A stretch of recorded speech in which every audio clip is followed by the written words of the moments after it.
Hey everybody, welcome back to the Gauche. It is me, Zaiden, and with us we will have our wonderful co-host, Miss Gina. You can probably hear her in the background, but so today we're gonna have a lot of fun. I love this intro music, don't you? Why? Get it going. Who's awake? Come on. Haha. Got your coffee? Who's caffeined up? Anyway, this is the Gauche. Socially awkward is welcome. I call it normal, but what, you know what? What is normal? I include everything. Whatever. All right, my randos and weirdos. So here's what's gonna happen today. We're just gonna kind of do like a cover show here for Temp. He's gonna be going live, I think, in a little while. But in the meantime, we're gonna have a lot of fun. We'll talk about some random topics, and we're gonna include you, our wonderful Gauche friends. We'll throw a link out for you to come in and do some video call chat, and of course, we got the regular chat as well. You all are also welcome to chat. Allow myself to introduce myself. Anyway. I just want to jam out, man. This is awesome. I know. It is what it is, man. Come on. 12 noon, 12:30. Anyway, for some of you, it's a different time zone, but we'll call it a lunch rush, brunch rush, dinner rush, midnight rush, midnight owl rush. I don't know. Whatever time zone you are in, we'll call it that. And not to mention some Zaiden zingers to kind of warm up your day. Right after this.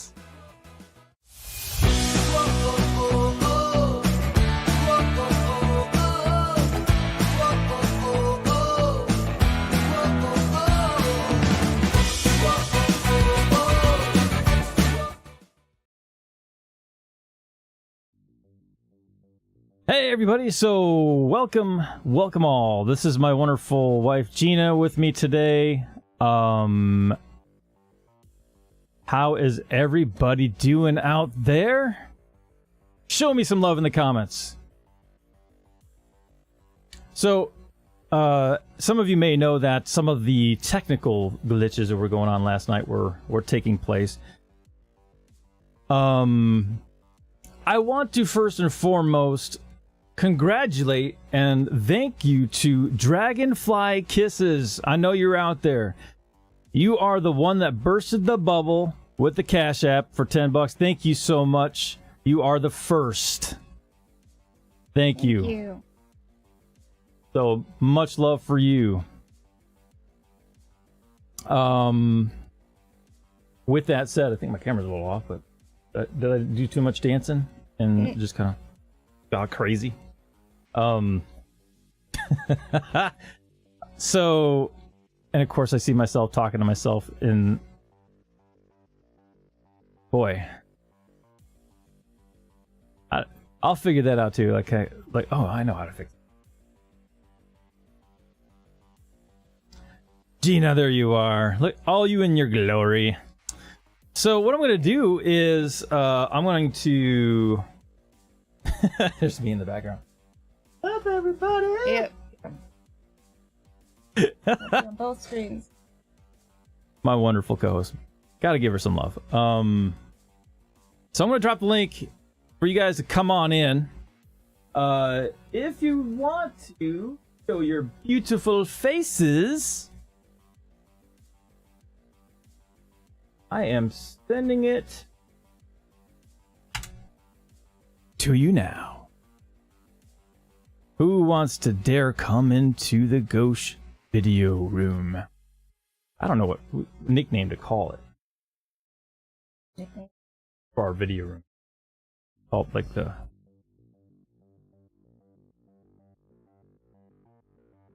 Yeah, you got me there. What do you think, guys? What should we call the nickname of our video chat room? Gotta call it something. Got to give it some sort of catchy phrase.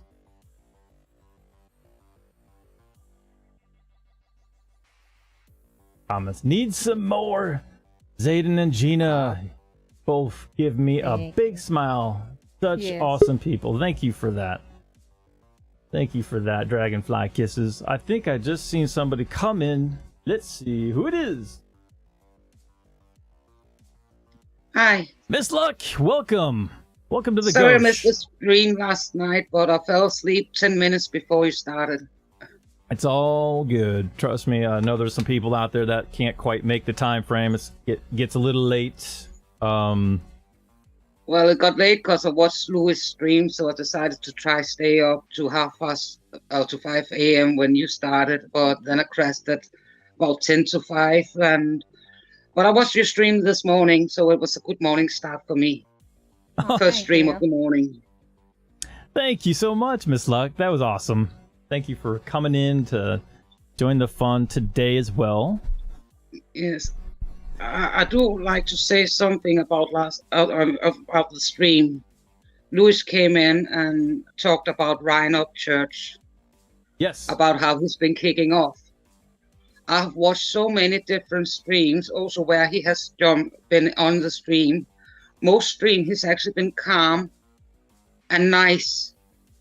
But yes, there has been 3 people or 4 people who have pissed him off, disrespected him, interrupted him, not listened to what he said, kept talking over him or ignoring what he said.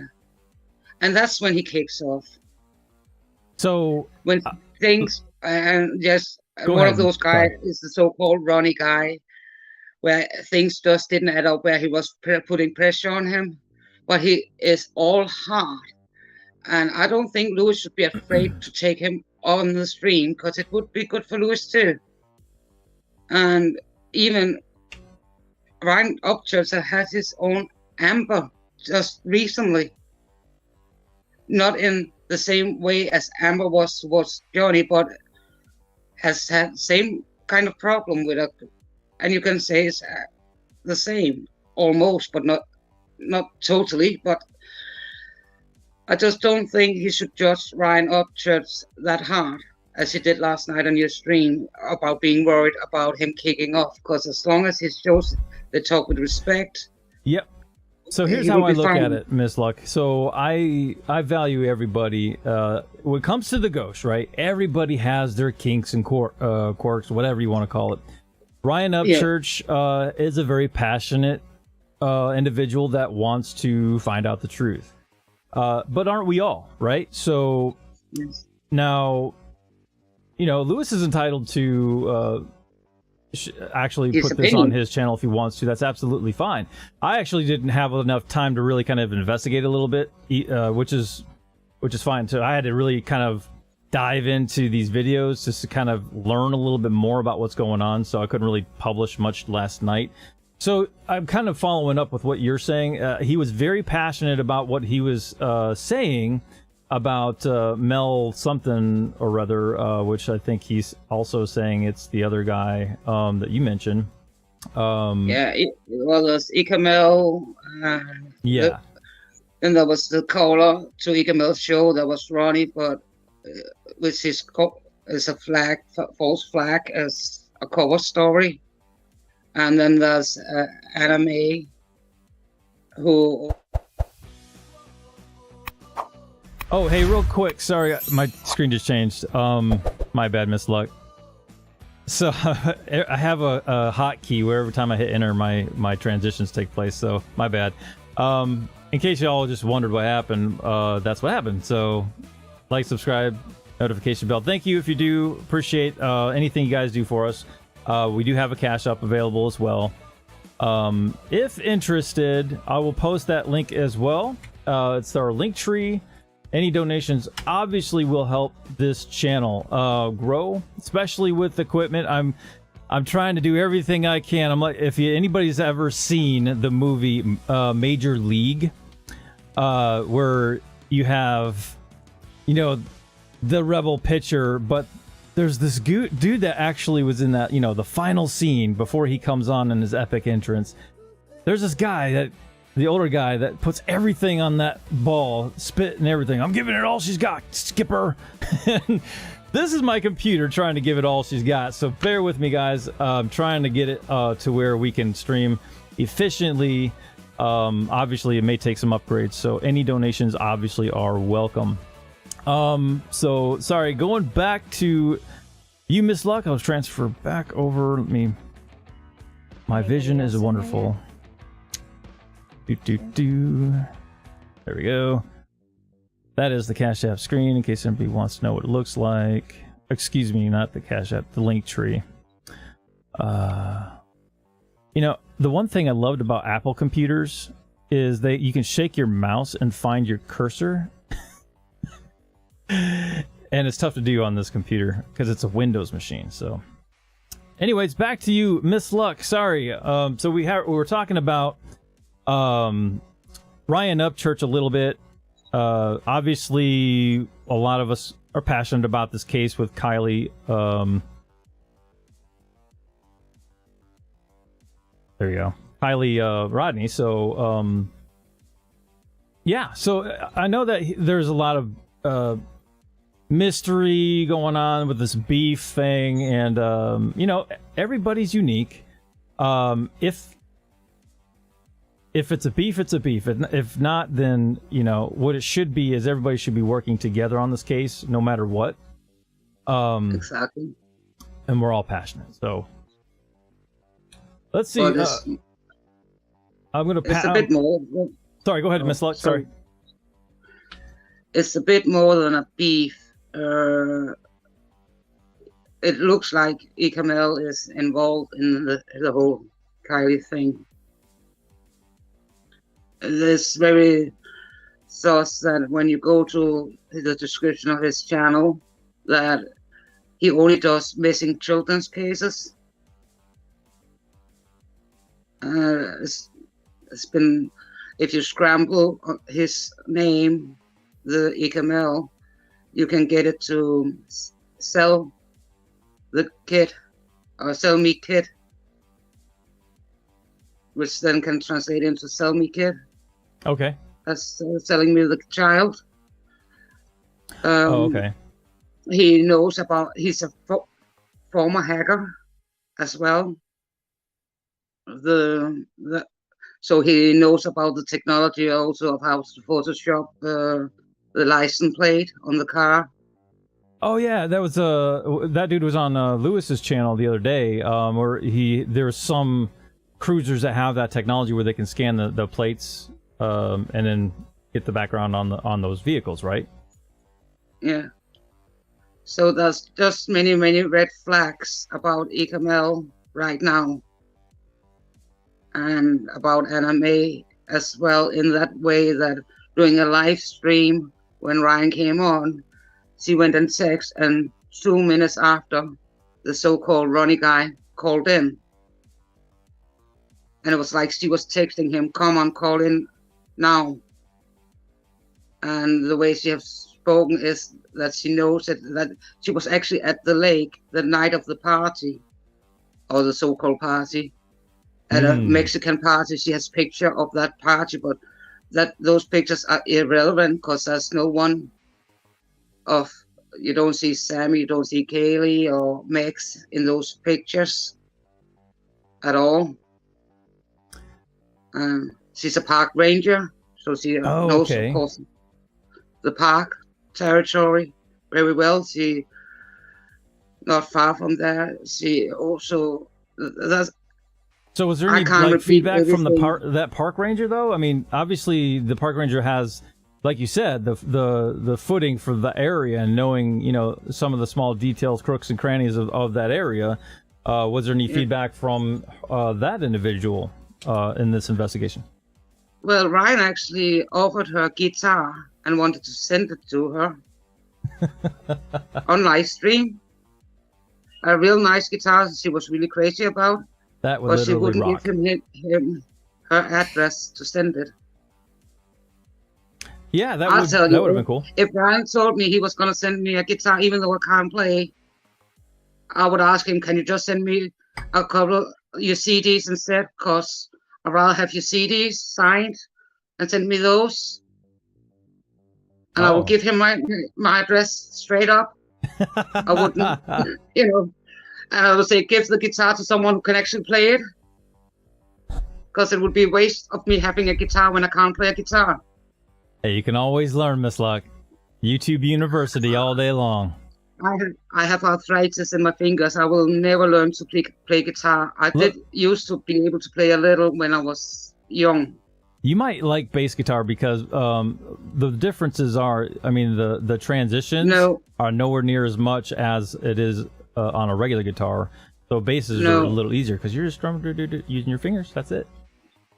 No, I cannot do anything with my fingers in that case. I don't even play computer games anymore. Oh, I'm sorry, I can't play Luck. PlayStation. I can't go bowling. But you know, I can do much. I can't play darts anymore. I can play a little bit of pool if I did go out, but I would be crap because I haven't played any in years. Well, let me ask you this: have you played any like other things, the games like what we're going to maybe doing later, like Truth or Dare? If we get enough callers. Oh. Yeah, how's that sound? YouTube appropriate, of course. YouTube appropriate. Oh, that's boring. I know, right? Where's that envelope when you need to push it? Yeah. No, that sounds fine and fun. Yep. So I'm gonna quick couple shout outs here in the chat. I see everybody kind of giving some love and support. Thank you for coming in, everyone. Jen D, I see you out there. Julie Bella, what's up? Giving you some love too. Loopy Miracle, give her a shout. Shouts out, everybody. Woo! All right. So and again, thank you, Dragonfly Kisses, for the Cash App donation. That was really wonderful of you. Huge kudos. Again, the link is up if you all want to join in on the video chat. Just want to kind of get together. We're warming things up. The water's warm. Tim's getting his stuff ready for his live stream a little later. Jen D's like, Truth or Dare? That's terrifying. It all depends on the Truth or Dare. Let's see. What do you drink coffee, Miss Luck? No, I drink tea. Tea? And I smoke cannabis. Oh man. But I don't do any other drugs anymore. I used to do coke, I used to do speed, take uppers, downers. I used to be a party girl, but now I'm no longer a party girl. We're not going to do that on YouTube today, so you don't have to worry. No. Well, I haven't smoked cannabis this month. You know, that's an interesting point because I'm in Florida and they have on the docket, they're trying to pass the law to make, cross fingers, that I think they're trying to make it recreational and you have to be at least age of 21 if it passes. I think honestly, there's a lot of good medical related awesomeness that goes with that. So I'm all for it. Yeah. We got one more coming in. Hey. It is Phil. Yeah. Welcome to the jungle, man. Hey, Phil. We got fun and games. Got everything you'll ever need. Welcome to the jungle. We've got fun and games. Everything you need. How you doing, man? Good, Phil, man. How you doing this morning, afternoon, whatever time? Good. I'm just getting ready for the other stream. Yep. Thought I'd call in real quick. Yes, indeed. Indeed. So apparently this is kind of a hot topic with Ryan Upchurch. What are your thoughts? I don't know. Andy said if Ryan Upchurch wants to start something, he's ready for the game. Bring it. Right? So that's just an empty he plastic just bottle. tweeted that not too long ago. So I just saw Jen the question, yes, I'm on gabapentin, paracetamol, and codeine. But I have had the last 2 days to take so much, so it's really ruined my sleep with nightmares. Julie. What? It's like I'm looking at Mrs. Wilson on the fence of Tim the Toolman Taylor show.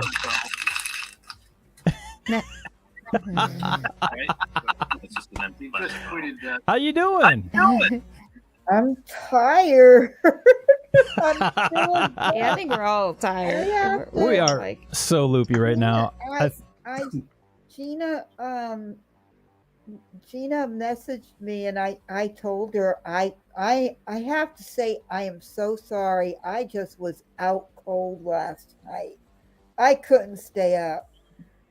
But I did say goodbye in the chat to everybody. So I only woke up like whenever Gina messaged me, whatever time, however long ago that was before you went on.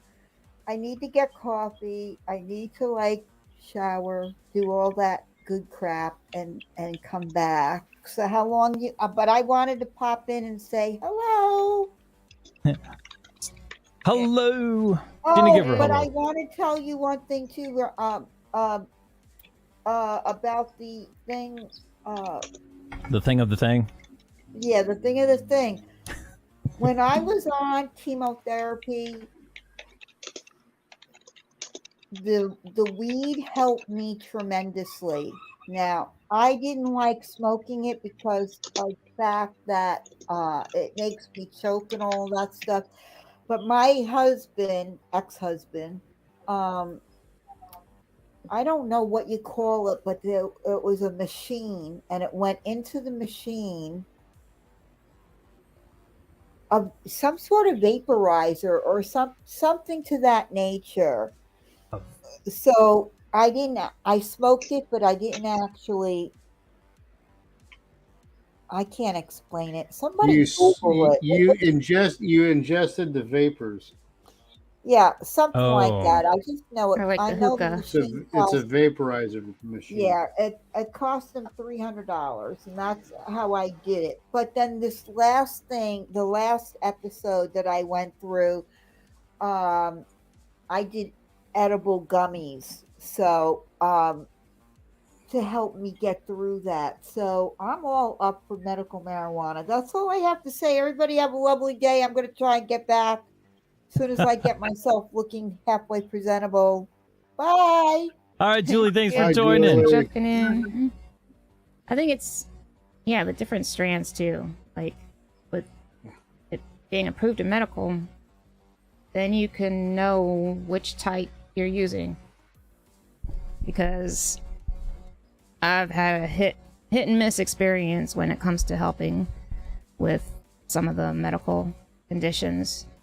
When nothing else could help with the pain, then sometimes it brought the right alleviation. You have to find out what strain is good for you. Exactly. And then you should grow your own. And that's the way it should be. Because I can go legal. It costs too much. The black market, it costs too much as well. So that's why I haven't been able to afford it. But there's sativa, and there is now the name of the other strain. Two main There's a few strains, out there, right? and then the combination of them, where you call it skunk, but where indica and sativa, and you have to find the right combination for you. Yeah. And people forget that, of course, we all have a heart, we all have lungs, and we all have bloods, and our body function the same. We are biological, different. And people argue with me, they say we're not biological different. We are. That's why people have intolerance. That's why people have allergies. Because we are biological different in our chemistry of what our body needs. So we have to find out what is good for us. Some people drink a glass of wine and they're drunk as a skunk. Other people drink a case of beer And by the 12th beer, you wouldn't even notice that. You would just think they had had a couple of beers because they're so used to it, to the alcohol, and they're managing it. Yeah, and I agree. People And it's think not that- just your size either, because I've usually had to take a lot more medication dosage and so on and so forth for my quote-unquote petite size. So it's about just the way the body, everybody absorbs it differently, like you're saying. Some person may take just a zip of something and it'll totally wipe them out, and another person drink the whole bottle. So that all plays And a I can give factor them- for everybody. An example where I was on holiday in Denmark, and my dentist just before I went to Denmark had not fixed my tooth proper, so I was in more pain, and I was increasing in pain, so I was taking more and more painkillers at the time and more of my nerve blockers. My friend I was visiting had some morphine tablets from when she had dental problem, but she had taken a half, 5 milligram, and she slept for 16 hours straight, and then she just put them in a drawer and forgot about them because she just didn't want them.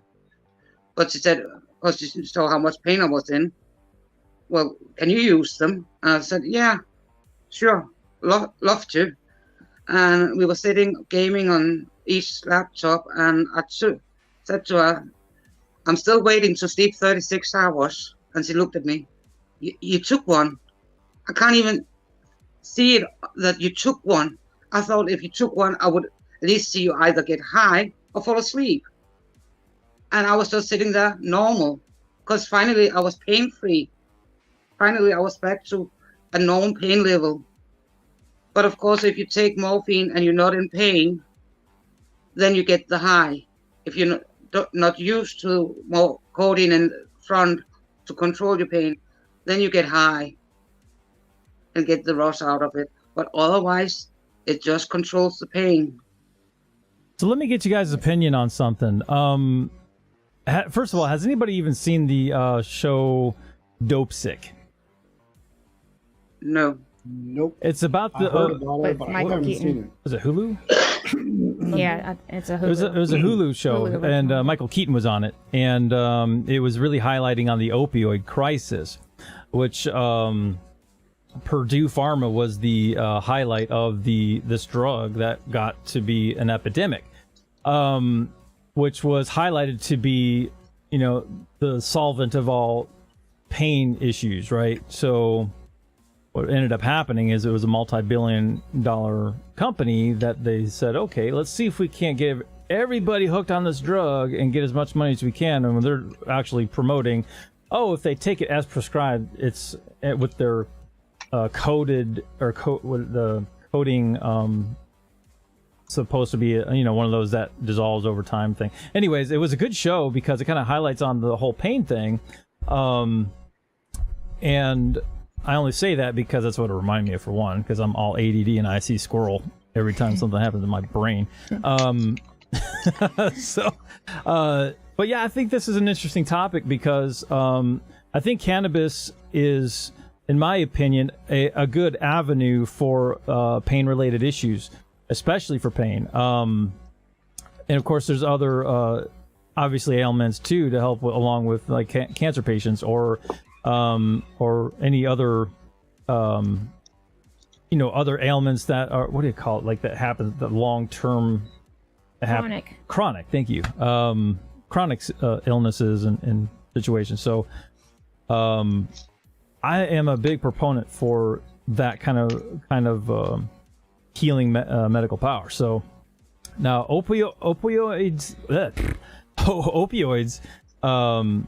I don't know. Has anybody really been kind of a victim of that, or what are your thoughts, guys? And of course, this is all opinion, no Yes. medical advice. Hold on a second. I gotta throw this up here because YouTube will kill me if I don't. Read. I'm gonna. But now, if you really want to know my list of medications and narcotics, it usually blows people away. And from the morphine to Dilaudid to fentanyl patches. All right, here we go. Speculation warning. This is purely a speculation discussion. FYI. For those that are new to the channel and watching, we're having a little discussion about opioid, cannabis, also the discussion of the Kylie Rodney case. Now, the other warning I'm going to put up on here too is some of this stuff can be a little bit graphic and maybe some language involved, possibly. Who knows? But anyways, there you go. The warnings are put up. Back to you. But if you want me to continue on. So cannabis, right? I think cannabis is a great alternative to the opioid crisis. I was wanting to get some opinions out there, like people in chat. Have you ever been kind of like victim to like the opioids of that kind of became that? My understanding is it did something with your brain chemistry that it almost forces you to be addicted to the drug. That's one thing I gathered from it, but I don't know if anybody else out there has been subject to that. I'm just curious on feedback on that one. We'll keep it brief though. I can tell personally I have not been addicted to opioids, and I've taken opioids because I take codeine every day, and I could stop. I just had to stop 6 months because my doctor said to prove that I wasn't addicted, I had to stop 6 months taking codeine, and this was 2 years ago. It was the start of lockdown, and I did 6 months without codeine. I did 1 day, had extreme pain in the middle of around the 3 month point where I took 2 codeine twice that day to help with the pain. Otherwise, I was just on gabapentin and paracetamol. I wasn't able to do a lot because I was in pain. I'm in pain every day, but I was in too much pain where if I don't get it down to a 5 out of a scale to 1 to 10, I just don't get anything done. When I'm up on an 8 and a 9, I'm literally not able to do anything other than watch YouTube, watch Facebook, watch Insta. Right. Read. I wouldn't even be able to read a book. Unless it was a children's book, of course. What were you saying, Gina? No, I can totally relate. I hear you having those pain levels and that debilitating, right? The right word for that. But just to make you have to be a couch potato person and watching what shows like this though, and we need more like this, a community to help support the people that can't get out and enjoying life through videos, through experiences when you're going through those times. So I think that's a plus. That's a good thing to be able to connect that way. And it's also frustrating every time you get a new doctor or see a new nurse, and they tell you with the pain meds, we can't give you any more because we don't want you to get addicted, but it's chronic pain. It's only going to get worse, but we can't give you anything more. It's going to be worse because we don't want to get you addicted. When you then tell them that you adjust your pain medicine according to the level on the day, they say, no, you have to take them at a certain point. But it's pain meds. It's not like it's heart medication to keep your heart going. It's pain meds to control your pain. If you have a headache, as an example, you will think first, I'll try maybe to drink some water because I might just be dehydrated, add some sugar, some salt to help. If that doesn't work, or I might take a paracetamol because it's not a heavy headache. But you also know, like Temp has a migraines, I have migraines. You know when the headache is going to be a migraine, and you know this is a time where I will pull out, and then if I can find it, I'll take my migraine tablets. But I will only take them when I can feel it. but you know how level of headaches, and you also know if you need to take 2 paracetamols because you have a more extreme headache. You know, I actually But it's have not the a same. migraine. I have a migraine issue myself too, and that's I felt bad for Tim. Man, last night he had a huge migraine going on too, so I can sympathize with that. I take a type of migraine medication too that's almost feels almost like it messes with your psyche a little bit. There's different types out there. I don't take that particular one anymore because I'm already loopy enough. Thank you. So Loopy, you keep taking mine. I'm the loopy. oh, sorry. This is the loopy miracle. I'm just. Oh, what, man. I don't know what to call myself now. We'll figure it out. Sorry. But yeah, it's like, you know, you get these migraines that really kind of overtake you to the point where you almost have to close yourself in a room, I mean, you can't have any light, sound, anything. Like I get that. I get like that, right? Where the pain is just like 1,000 knives stabbing into every part of your head. It's not fun. So, and that kind of leads back to the whole cannabis thing a little bit, because it really finds a way to kind of to help alleviate and preventative too at times with some of the migraine issues. But yeah, so that's a great discussion. Absolutely. What do you think, Phil? How you doing, man? I'm good. What do I think about opioids? That and cannabis. And cannabis. I'm an advocate of cannabis. I use it. I use it, but I don't use it too much. I'll put it that way. It helps me with my disability and with all the pain that I technically caused myself back in the day when I used to race and all the other stuff. But technically, I'm a recreational user. I could smoke once a month, twice a month, 4 times a month, and for me, it's not addictive. I mean, I can pick it up like a cigarette and use it, and then stop for a week, or I mean, it's not really an addictive drug, is it? It's no, and I take the gummy version, so I don't smoke with it or nothing. But but yeah, I hear you. I mean, I do pretty much all of it. So I mean, I do gummies and everything else. But I find that the smoking part of it relieves pain a little bit faster. And all scents of weed, all strains, they all help with medical problems and issues. But that's all I got on that.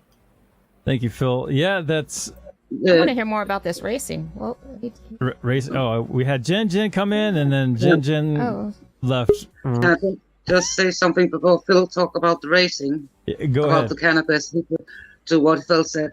When you eat cannabis, it has to go down through its stomach, through your big intestine, down to the small intestine before it gets absorbed in your body. So depending on how much food you already have, is why it takes from half an hour to maybe 1.5 hours before it takes effect. That's why also I prefer to smoke it, because it's easier to adjust, and the effect is almost immediately within a few minutes whilst you're smoking the spliff, and you can just put it down and put it out.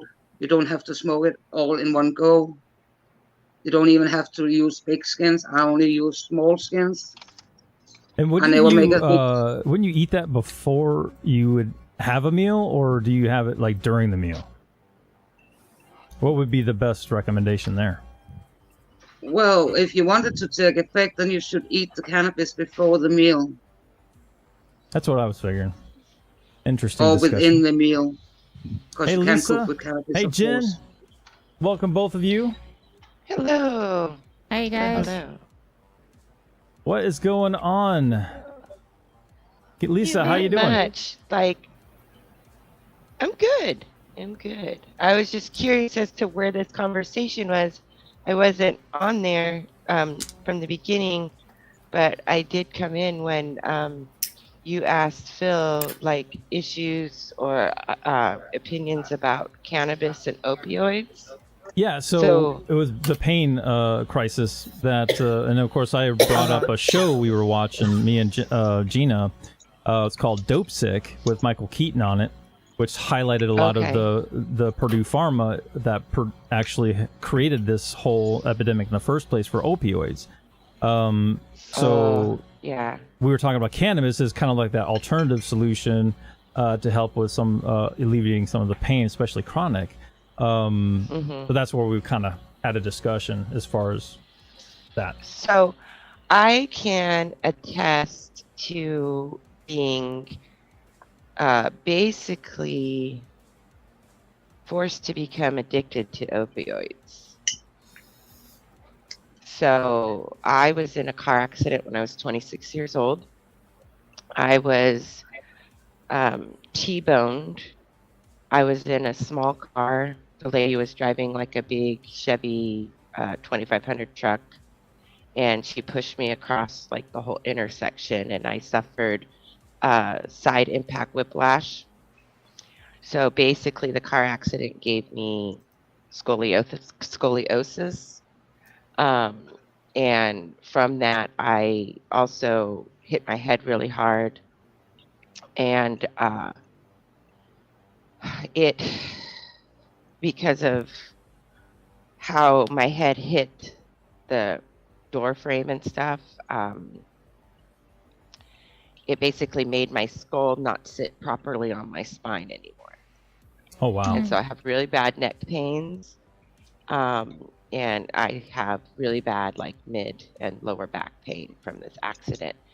And I was given, Vicodins, Xanax, Zoloft, Mobic, this, that, the other.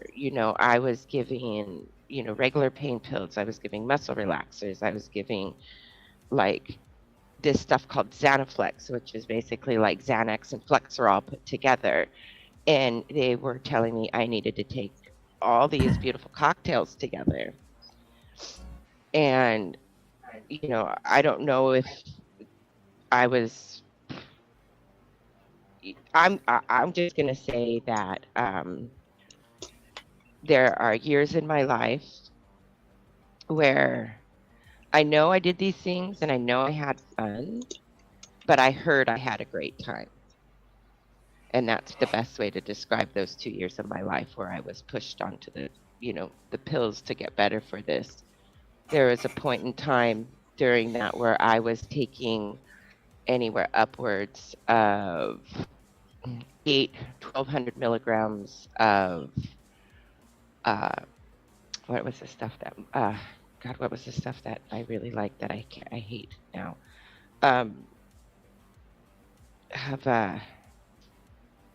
There's just so many names out there. I hear you. Like I can't remember them all. I mean, they give me so many different things, but it's oxycodone now, but what was it called back then? Vicodins. I was taking 1,200 milligrams of Vicodins 3 times a day because my body thought I was in that much pain, but really I was addicted, and so my body was in that much pain because I needed it, and I was so bad with it that I would be dozing off. And so I started doing little bumps of cocaine just so that I could stay awake. And I'm lucky I didn't give myself a heart attack. So I have a really hard time with pain medicine. I have a very hard time with people doing this, and, getting these drugs and selling them to people and doing things like that. I have nothing against cannabis because it's not addictive, but opioids can ruin your damn life. And I know there's people here in the chat that can attest to similar stories and stuff like that. But Oh, I'm sure. this is just mine. And, you know, and I'm not even getting into the darkest part of it, but I have a really hard time with, you know, pain medication.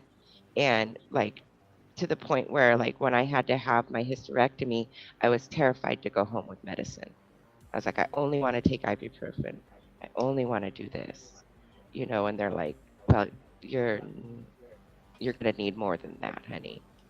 So And I they were I like to say this much, right? This is a testimony, in my opinion.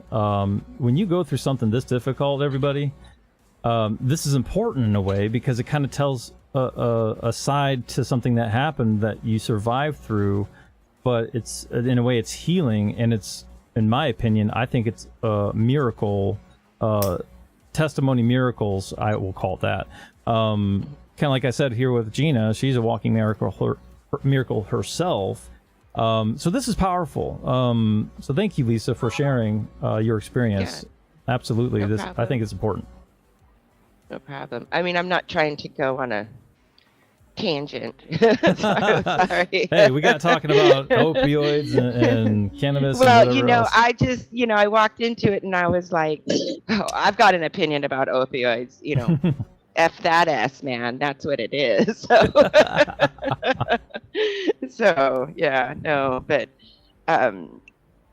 yeah, I mean, cannabis, you know, I have no problem with it. I do gummies. I get migraines and stuff as well. They help my migraines. They help me sleep at night. But, you know, it's like I take one when I go to bed and I wake up rested and ready to go. But yeah, when it comes to like opioids and that kind of stuff, yeah, no way. Right. That stuff is bad, and The nasty stuff. it's bad. And you know,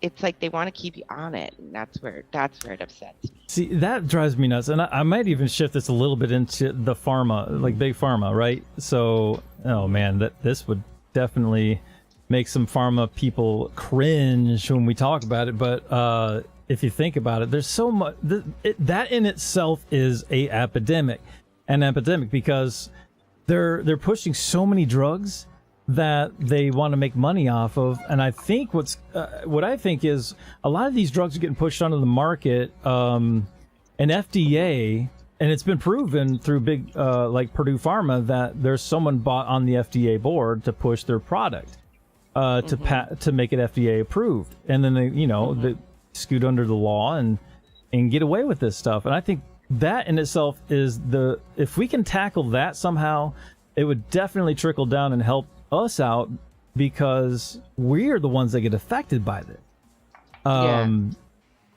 So I'm a proponent to regulate medication to make sure, for one, that you're making it a safe medication. Two, we're not overcharging everybody for a stinking, the ones that actually work. That has become so costly. So I'm kind of passionate about that subject, but that'll take a whole nother day. Yeah, well, but yeah. in similarity to that, where you're saying make it affordable, it's like people who have diabetes, they make it really hard for them to get their insulins and their diabetic medications. And these are people who need this. Exactly. And shame on them. Exactly. Gina Shame can on testify them. to that. Yeah. You want to make a comment on that, Gina? Oh, I just got the latest Dexcom and what's this one called now? Dexcom with Omnipod. The Omnipod, yeah, to administer insulin. It's a newer it's a newer one of those pumps that you can put on for someone that's like type 1 diabetic. Auto release. Especially if you're a brittle diabetic, it's definitely important to have something like this. But of course, if you don't have the insurance for it and you're out there suffering and you're trying to, make do, you're stuck with just a shot if you're lucky. And I think that's pretty much the only form of diabetic medication that you can qualify for if you apply for it. If you qualify for the program where you can get it for free.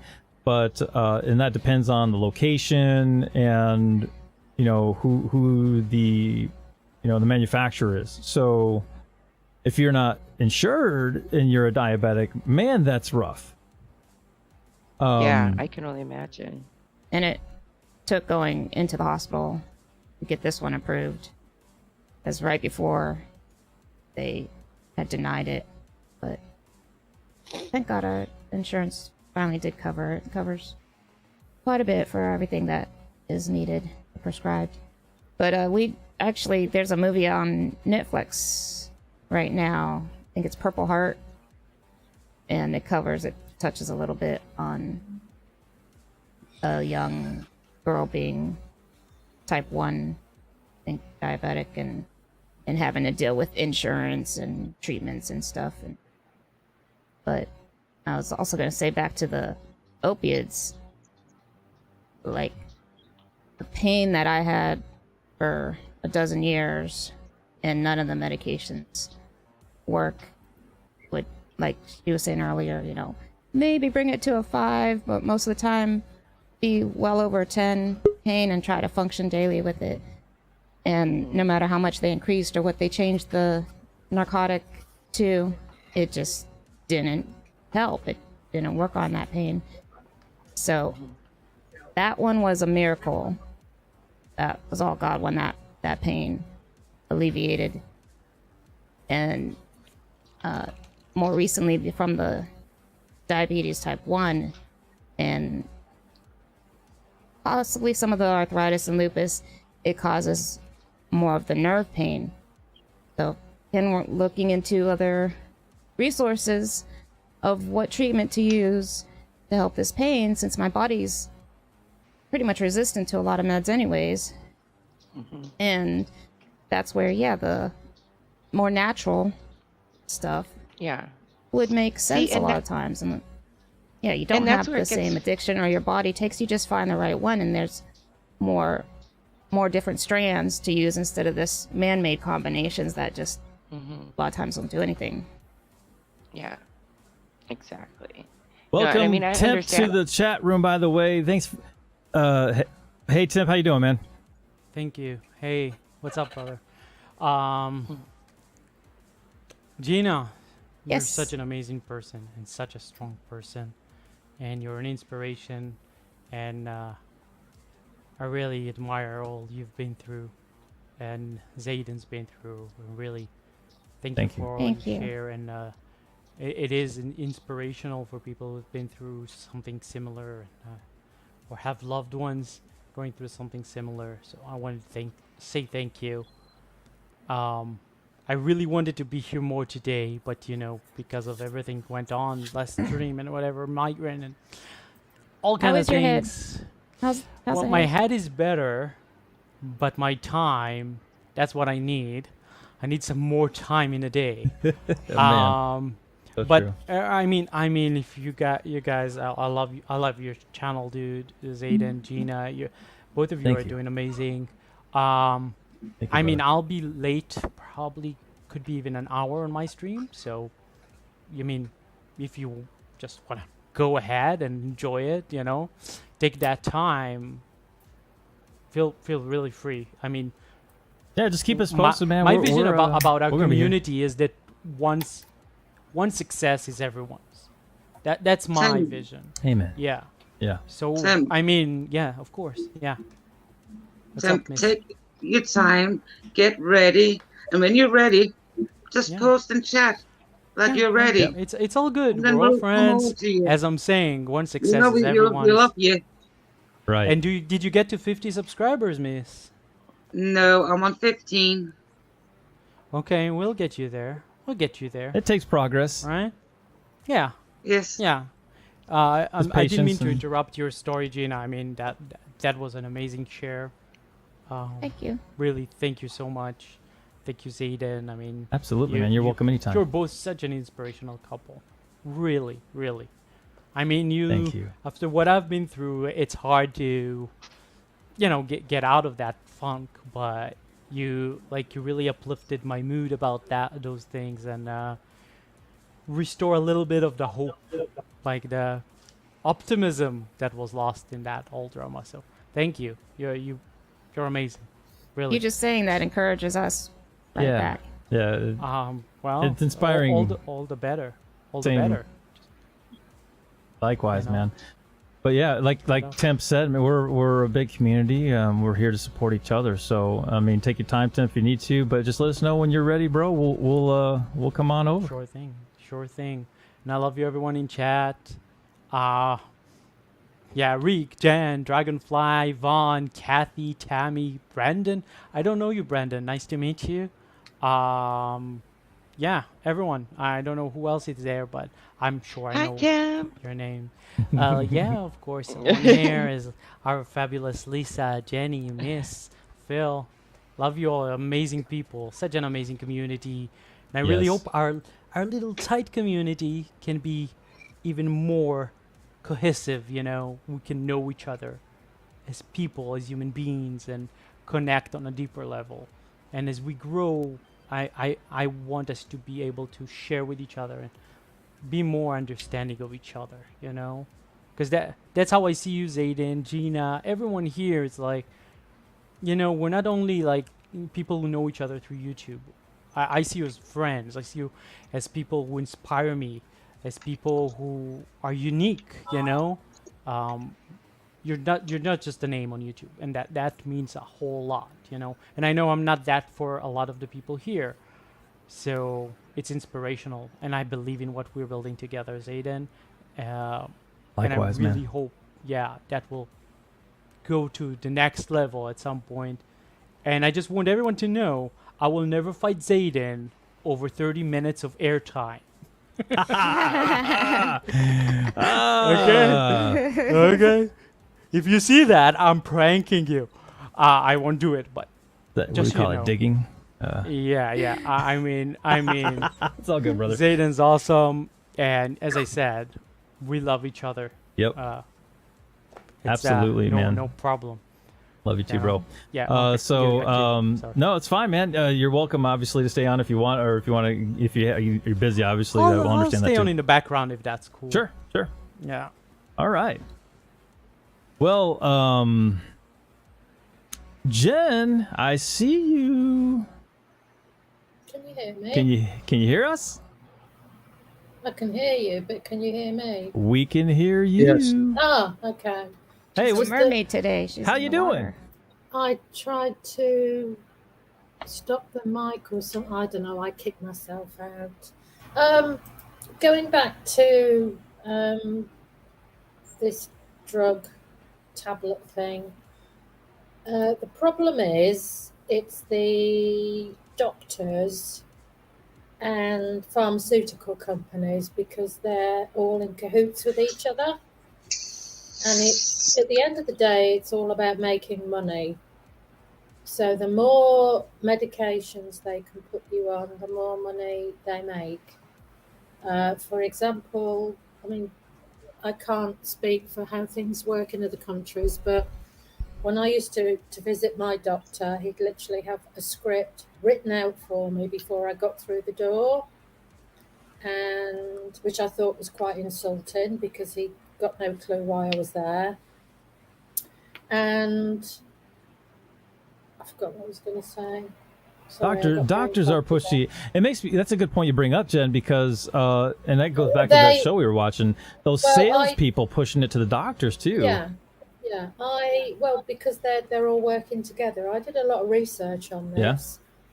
Because I was sick and tired of every time that I went to the doctor, I was prescribed pills, and that there are other alternatives, but they're literally pushed onto us to the point where we're actually guinea pigs for pharmaceutical companies. And I know this to be the case because my brother's partner or whatever she is, she's very, very severe epileptic, and instead of giving her probably medicinal weed to try, which there was a case over here a few months ago where this mother battled because she was at the end of her tether because her young son was having so many seizures a day, like my brother's friend.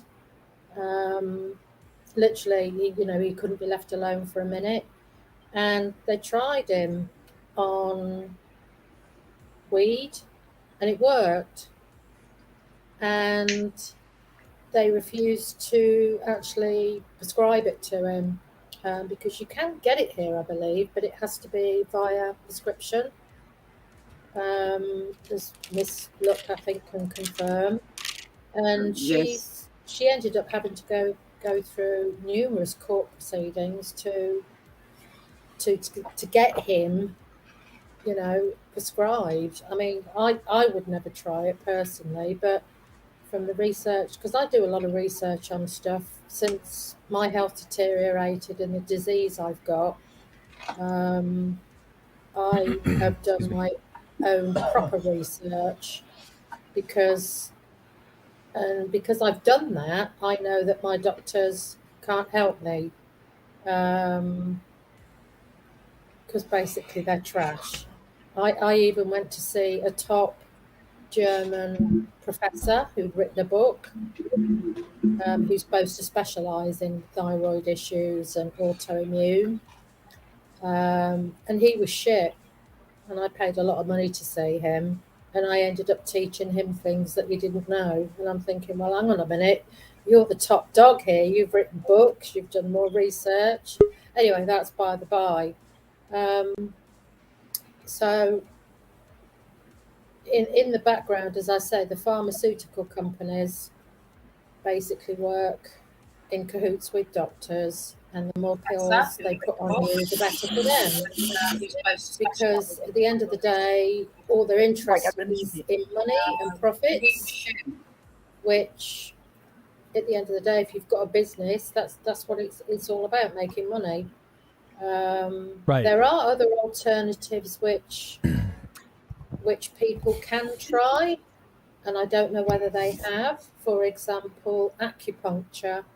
I was just going to mention that. Yeah. Yeah. We were looking into that, Jen. So that's an interesting point you bring up, Jenny Jen. You need to find somebody with you. So you need to put, if you've got somebody local, you need to, rather than just go see anybody and waste money, you need to find someone that knows what they're doing, right? By word of mouth.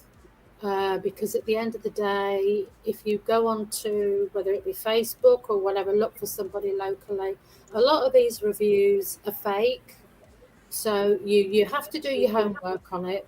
I think I paid probably about £40 a session, and I used to go once a week for my anxiety. That's just it. That's another one of those where here in the States, insurance will cover the pharmaceutical part because the way they team up with each other. Yeah, exactly. But when it comes to more natural, holistic medicines or you're talking massages, it's not covered. Another thing, so I mean, it's very, very good for pain and stuff. So I urge anybody who has pain issues to pursue acupuncture. Also, as well, when I lived in a different town, I lived with in a shared house. And there was a girl who lived there who had a terrible skin condition.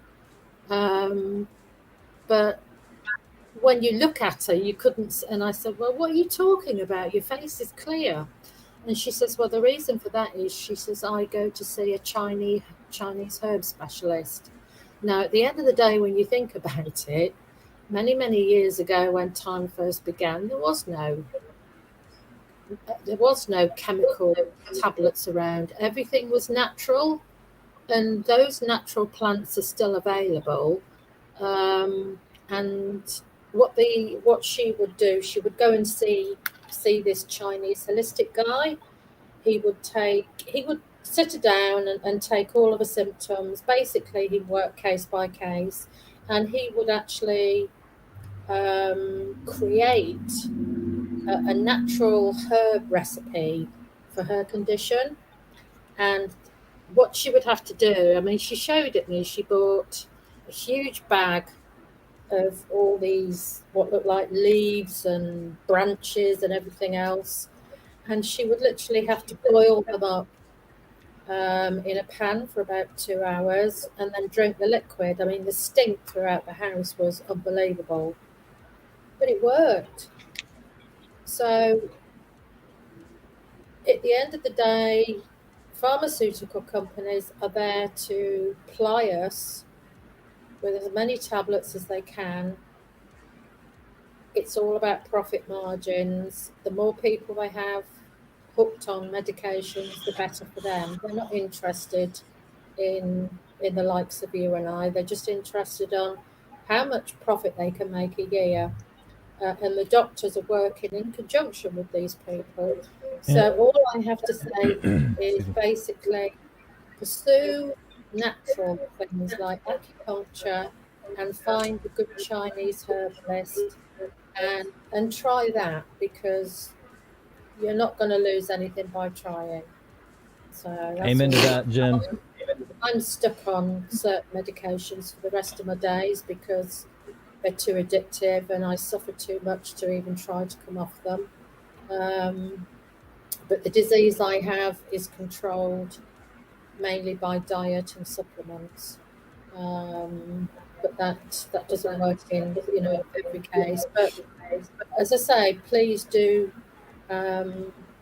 make inquiries of alternative holistic things, as I said, because they do work, and unless you try them, you're not going to know.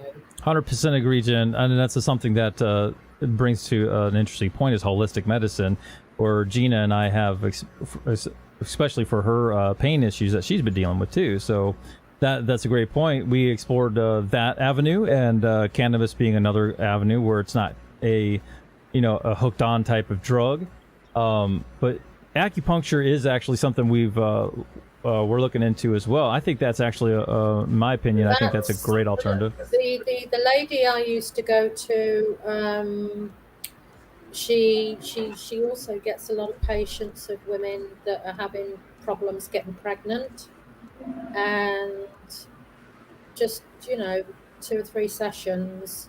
They've been trying years to have a baby, and just after a few sessions, she announces, on a Facebook page that so-and-so is pregnant, and she shows the actual message for the person. And I know some of the people as well. So acupuncture is the first port of call because it can help greatly with pain. So the message here, folks, is get natural. acupuncture, and especially if you want to, get pregnant. But the problem is as well with a lot of medications, they do one job and make another. Kidding. Apart from like the antidepressants I'm on, they mess up your 100%. brain.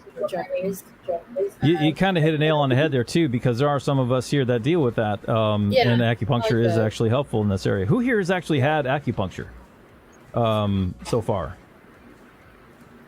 I have. You have, Phil? What are your thoughts on it, man? And what's your experience? It helps with certain things, and certain things it doesn't. Depends who you go and see. Yeah. I mean, it depends on your doctor, and it depends on what you're trying to cure with the acupuncture. Whether it be like nerve pain or what? Yeah, nerve pain, and other disorders that I don't have any other disorders, but nerve pain would be the top. Well, acupuncture actually isn't a cure, but you do get. No, I know, but it's more of a relief thing. Yeah, but it lessens lessens the pain. Yeah. Like, what do you think? How long? Sorry, Gina. Go ahead. Or how often you have to must shop do around. it. What were you saying, Gina? I said I'd like to look into how long the treatments last, or how often you have to get the acupuncture done. It's up to you. I mean, they do. I mean, I used to go once a week. It depends on how much you can afford, and you can, if you've got permanent pain, it might be that you probably go once a week, once a fortnight. The pain may lessen the more sessions you have, so you don't need to go as often. But literally, you can, I don't know, probably a lot of people, it depends how susceptible you are. It's like hypnotherapy, that doesn't work on me. But a lot of people notice changes after the first session. Others notice changes after maybe 3 or 4 sessions. But it's on it's there's no real time scale. It's all about, you know, the individual. But it's definitely a case of don't knock it till you try it. So it's definitely an avenue to try. I would recommend it anyway. Plus, as well, the Chinese herbalist, because as I say, medications, all these chemical craps. I found since I diagnosed myself because my doctors were shy, because they told me I didn't have the disease that I've got. But I found, because it gave me gut related issues as well, that I found that I was starting to be brand sensitive on the medications, like the thyroid medication that I was on. I was given a certain brand, and all of a sudden, within a few days, I started to feel ill. Yeah, the Lovenox doesn't work for me. It has to be the name brand Synthroid. Yeah, I couldn't understand why. So I went on to a reputable thyroid group over here that was that our NHS recommended, and I thought, well, okay, I'll ask the community. I said, is anyone on this particular brand? And they all flew into chat and said, yes, yes, yes. We've yellow flagged it because it's making us feel ill. So I'm no longer on that brand now. When I spoke to my doctor about it, I said, can you do me another script, but not that brand, because it's some generic shit. Within a few days of going on a different one, I started to feel better. But because of the gut-related issues I have found that I am brand sensitive, and it's a lot of it is the generic stuff just doesn't work. It's cheap rubbish. So I specifically request the branded stuff now. So that does make a difference, especially on my antidepressant. That made a huge difference as well. So, but they do, it's the same, especially painkillers and stuff. They do cause more issues than create, because they can,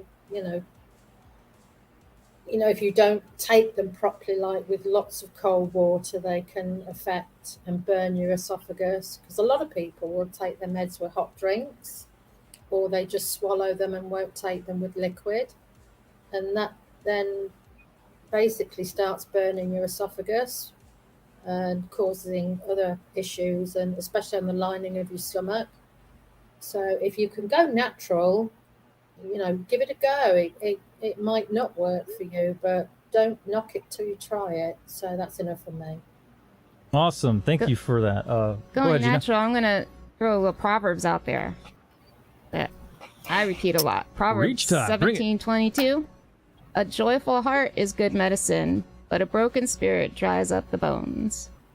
That's one that I shout out to get through the day a lot of time too. I'm very dry.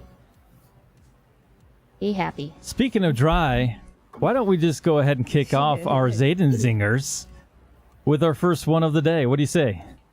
Yes, sir. All right. So, yeah, get everybody on the screen here. There we go. So, go ahead, Gina. Oh, I'm sorry. I'm just thinking she's taking Amber's role for the next Aquaman. Jenny's in her. Jenny's in the fish tank. She's looking for Aquaman. Yeah. I need some exercise, so I thought I'd go swimming. The new mirror. Yes. What's up, Jules? Yeah, before you start your zingers, I have a really important question. Yeah, actually, go ahead. The camera that you're using, yeah, it's showing every single one of my flaws. I don't like it. Use a filter, get a snap camera, and you can tart yourself up. You can change your hair color, and you can have flawless skin, and the Jenny, Try I'm that. not tech savvy like you are. I don't know how to do all that stuff. Oh, you just press a button and that's it. But If I'm it on were my that laptop. easy. I'm on my laptop, but like, dude, every flaw. I definitely need that facial tape for sure. Yeah, I'm that way as well because my jowls are heading south. Yeah. So I did a poll and I did a poll. I had Lisa do a poll for me: a ring light or facial tapes. I'm really thinking it's the facial tapes because Zayden's camera is showing every single one of my flaws. Every It's one. not Zaiden. It's not my It's your camera. camera. It's What your is it camera. then? It's probably the lighting in your I was area, just gonna like- say, going to Temp's message there, lighting is just as key as it is as the camera. Lighting makes all the difference. Oh. Thank you, Temp. Sorry, I didn't interrupt you. Look at the turkey neck too. Dang, this is Oh, so bad. look at this for God's sake. Oh, what about this? That's what look, it's bad. It's really look. The skin is falling in. Yeah. Okay, enough about me now. Carry on with Wait. your Zayden zingers because I'm looking forward to them. So I think Jules, I think Jewel is looking for some money to get some surgery. I think she's looking for Jules, I'm gonna find a rich old Jules. man. No, I'm just joking. Look, that's You've got- awful. You've got a toy boy. You don't need a rich old man. In order to You're keep not that awful. toy boy, I gotta start looking better. Well, no, your toy boy should just naturally keep you fit. Well, it's about feeling young, not looking young. No, I need Everybody's to- beautiful. Well, Jen, have you found a dating site to find toy boys yet? I'm still That's looking for good. Temp's profile, but I haven't found it yet. This is your dating streamline, the Gauche. I'm just wondering if I have a toy girl, will people think I'm a creep? Nobody thinks you're a creep. No. I mean, toy boy is like No, some... I gave up on the dating site. the It's not very toy boy- nice. Okay, listen, my friend, he's 45, and that's not really young. That's Why are you like calling him a friend? Because When I he's your am. bit of fluff. Jenny. You see? Jenny's calling him Jenny. what you do call him. So No, She so, knows all the but- nicknames. All right, listen. Boyfriend. Yeah, no. yeah, he's not- No. I Friends do with not- benefits. I do not put that attachment. No. She's drawing the line. Seriously?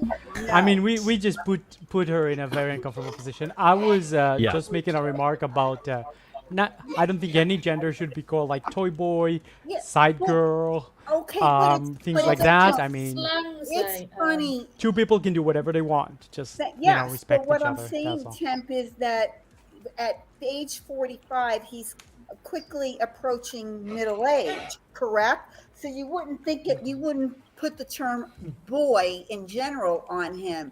However, then you have. Well, you don't want to make him into a that's man toy 26 either, Years right? older than him, so he qualifies as a toy Just boy. saying. That's all I'm saying. I want to know where you I like what you did there, Okay. Temp. How did you meet? You got it. I caught it. How did How I did you- meet him? Yeah. How did you meet him? Yeah. You really want to know this? Yeah. Somebody That's brought what it I've been up. asking. All right. It's all good. If you don't want to say, No, it's okay, no, I don't. Jules. I No don't pressure. care. I'll tell you. I'll You don't tell have you. Gina and Zayden don't live that far from me, so they'll probably know the place I'm talking about. I was at Downtown Gators one night, and it was for karaoke night actually, and Oh, that I sounds fun. was having a few drinks, and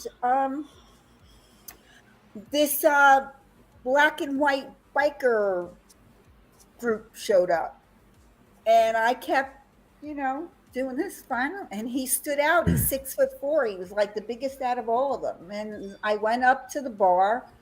I'm going to condense the version down because other people have heard this story before, and it's actually longer than it is, and I don't want to drag it on. So I went up to the bar, hoping to converse with him.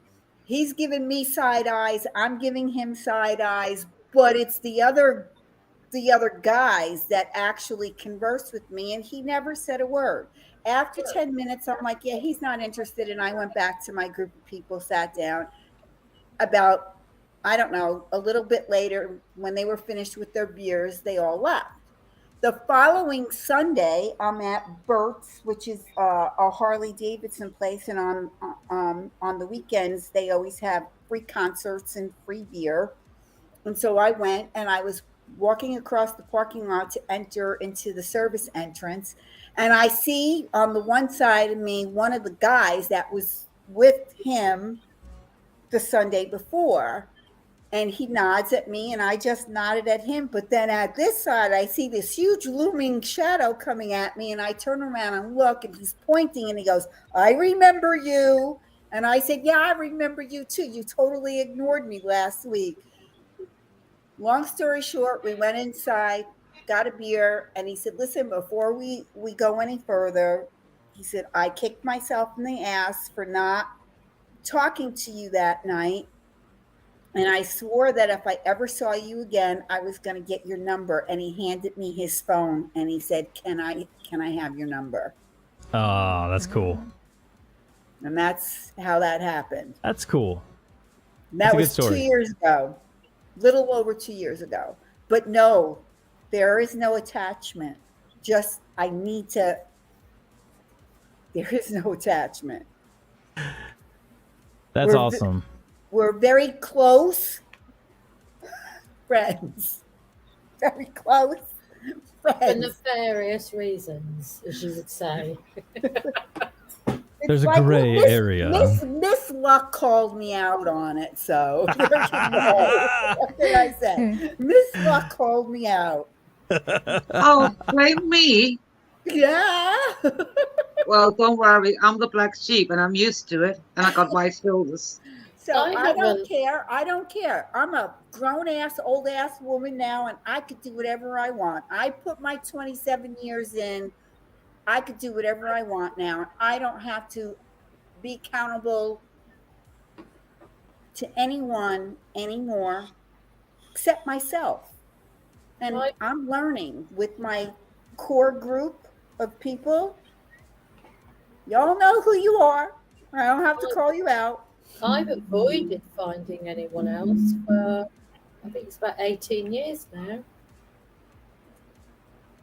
Well, no. It's a long time to be on your own. Well, yes, I don't know. I've only been on my own for a little over 2 years. And that's probably why I have the issues that I have, because of everything that I went through. And then meeting him, let's see, 2 months after my, everything was final. So it's like I've got this attachment issue with him, but he's been very helpful to me. Like if I needed help with whatever, he's been there, because I don't have, where I live, I don't have, like my son Michael lives by Gina and Zaiden, so they know he's not just around the corner where I can call Michael and say, my car, my tire needs air in the in it, can you come by and take care of it? This one here, but he's out on the road, so I have to wait. Like he's on his way back, he should be home in a few days. Anyway, I'm rambling because I smoke a latte with a double shot of espresso in it. She's on that caffeine again. Uh-oh. I know. Do you know that yesterday someone accused me of not having coffee in this cup? Really? Well, at the end of the day, we have only got your word for it, Julie. Right. Yeah, this is true, Jenny. You only have my word, but my word is good. All right, let's get to Zaiden zingers. Come I was on. just about to say, cheers, everybody. Good afternoon. Those of you just joining in, we just had a nice long discussion about opioids and dating. That's a bad mix. In my case, the lack of dating. Right. So, well, I will not leave you hanging, everybody. So I'll start things off kind of in a segue, as we may be doing some little truth or dare or something here in a moment. Little fun time, but dare to go there again? Go. What's that? Cheers, everybody. Is that Gina? I said, are you going to dare to go there again? Dare to go there with my hair? With the truth or dare? It's a hairy situation. By the way, kudos, Zaiden, for being such a good sport yesterday. Yeah. Anytime. Glad I can be of hey, we're all one community. We all love each other. It's all good. It's all fun. That threw me off just watching it. It kind of did. I'm like, he's It really gone with did. it. Good for him. All right, so here we go. Our first zinger of the day. Why didn't Han Solo enjoy his steak dinner? Why didn't who? Han Solo from Star Wars? Oh, didn't enjoy. Why didn't he enjoy his steak dinner? I don't know, but I can tell this is going to be a dad zinger. I'm not just grinning for the fun of it. I can't even see you. I have no clue. So the answer is it was chewy. Oh. That was good. Chewbacca, get it? Yes. Yep. Okay. You gotta do the sound effect. The sound effect. Oh, the crickets. Wait, no, Tim's got me later on that one. Chewy. Oh, the. Okay. Anybody do a Chewy impression? That would be Jenny's wheelhouse. Jenny Jen? I can do more than that. Bear with me. Oh, yeah. Oh, I know where she's going. What she's going to grab. She's gonna hook us up. Kind of a stamp to the end of this zinger. Wait for it, everybody. Wait for it. It's actually pretty good. You ready? Doobie doobie doo. There it goes. Yep. Yes.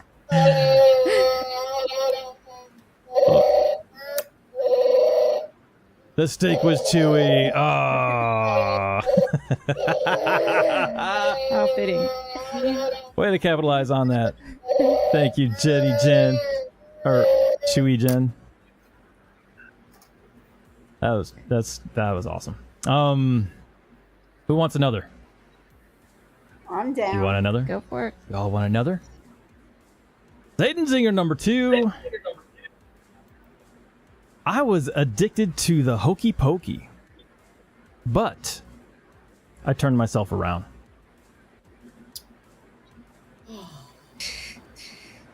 Wait. Put your foot in. There it is. Turn it around. Do the hokey. Wait. Okay. What did you say again? Say it again. It was a statement kind of joke. So it's I was addicted to the hokey pokey, but I turned myself around.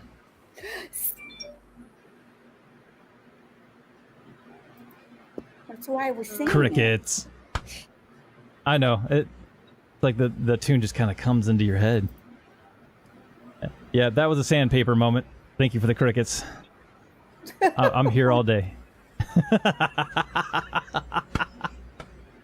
Oh, I love it. One more, why not? We'll throw in another one in there. So, why don't pirates take a bath before they walk the plank?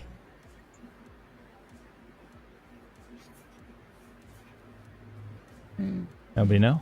No? They just wash up on shore. Haha.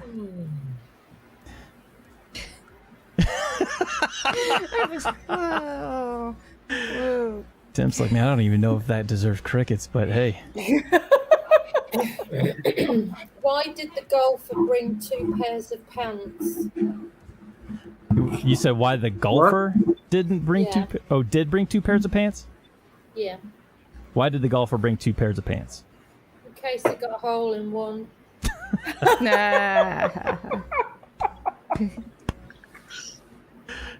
Nice.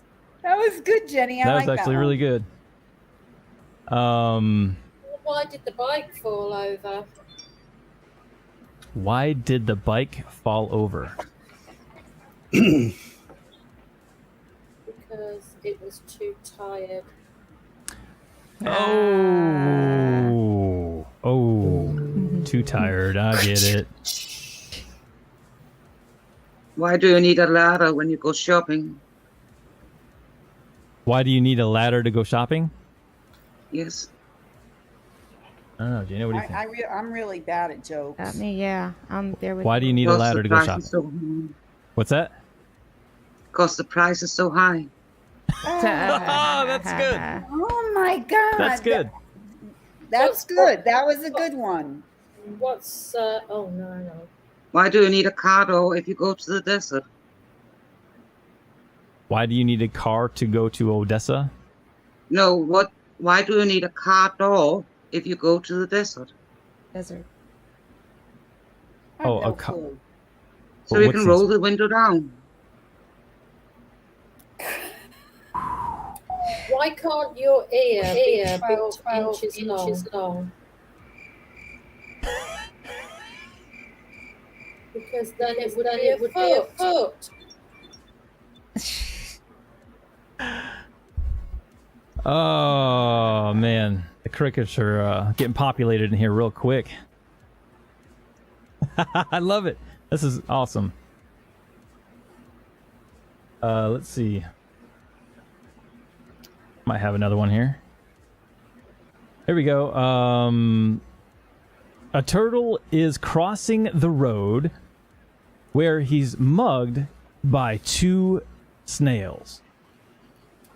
When the police ask him what happened, the shaken turtle replies, "I don't know. It happened all so fast."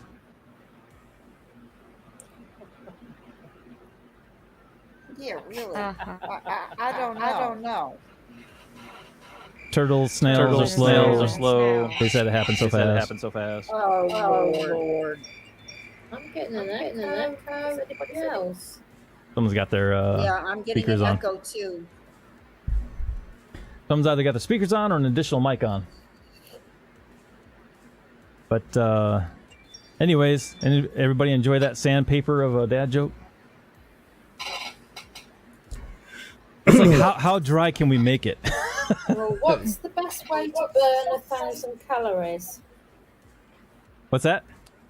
What's the best way to burn 1,000 calories? What's the best way to burn 1,000 calories? Leave the pizza in the oven.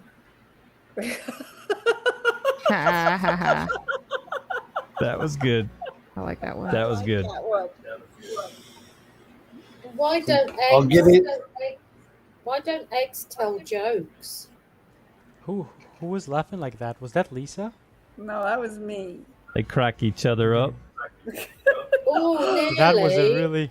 You sounded They like crack up. Lisa, like it when They- she was breaking. That was a They good crack one. up too easily. I like that other joke. That was funny. Oh, Okay, my well, what gosh. about the eggs? I missed the answer on the eggs. Go ahead, Jen. Tell that. Because they crack up too easily. Oh, I like the other one better. I'll get into my racing career on another stream. Yeah, All we right. still never. Yeah, we never really got into that, did we? I'm sorry, I'd asked Phil. them, but it. No, it's okay. Go ahead, there's time. Hey, go ahead, man. Let's hear about it. No. Let's hear about it, man. You put it out there, bro. Let's do it. It's a whole story. It's not a. Well, We got time. We got some time. I got to use the restroom.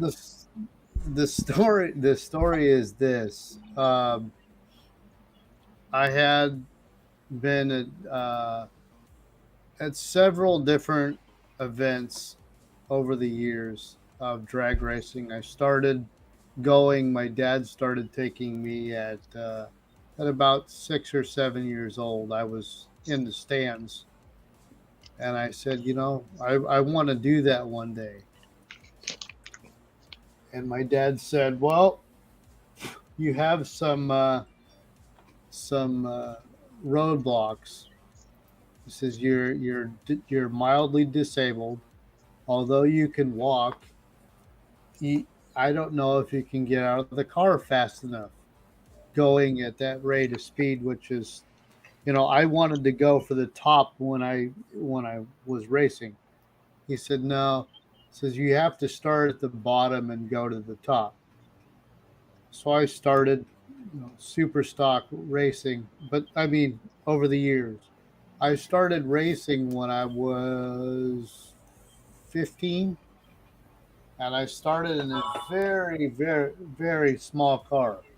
Like it was a rail car that had a Briggs and Stratton motor in it. It went about 70 mile an hour or something like that. So at about 15, I said, "Well, I want to go faster." Wait, So how do you race at 15 if you can't get your driver's license until you're 16? How does that it's work? something called a competition license, and you have to go to a course to get it. And I actually came to Florida in Gainesville to do it.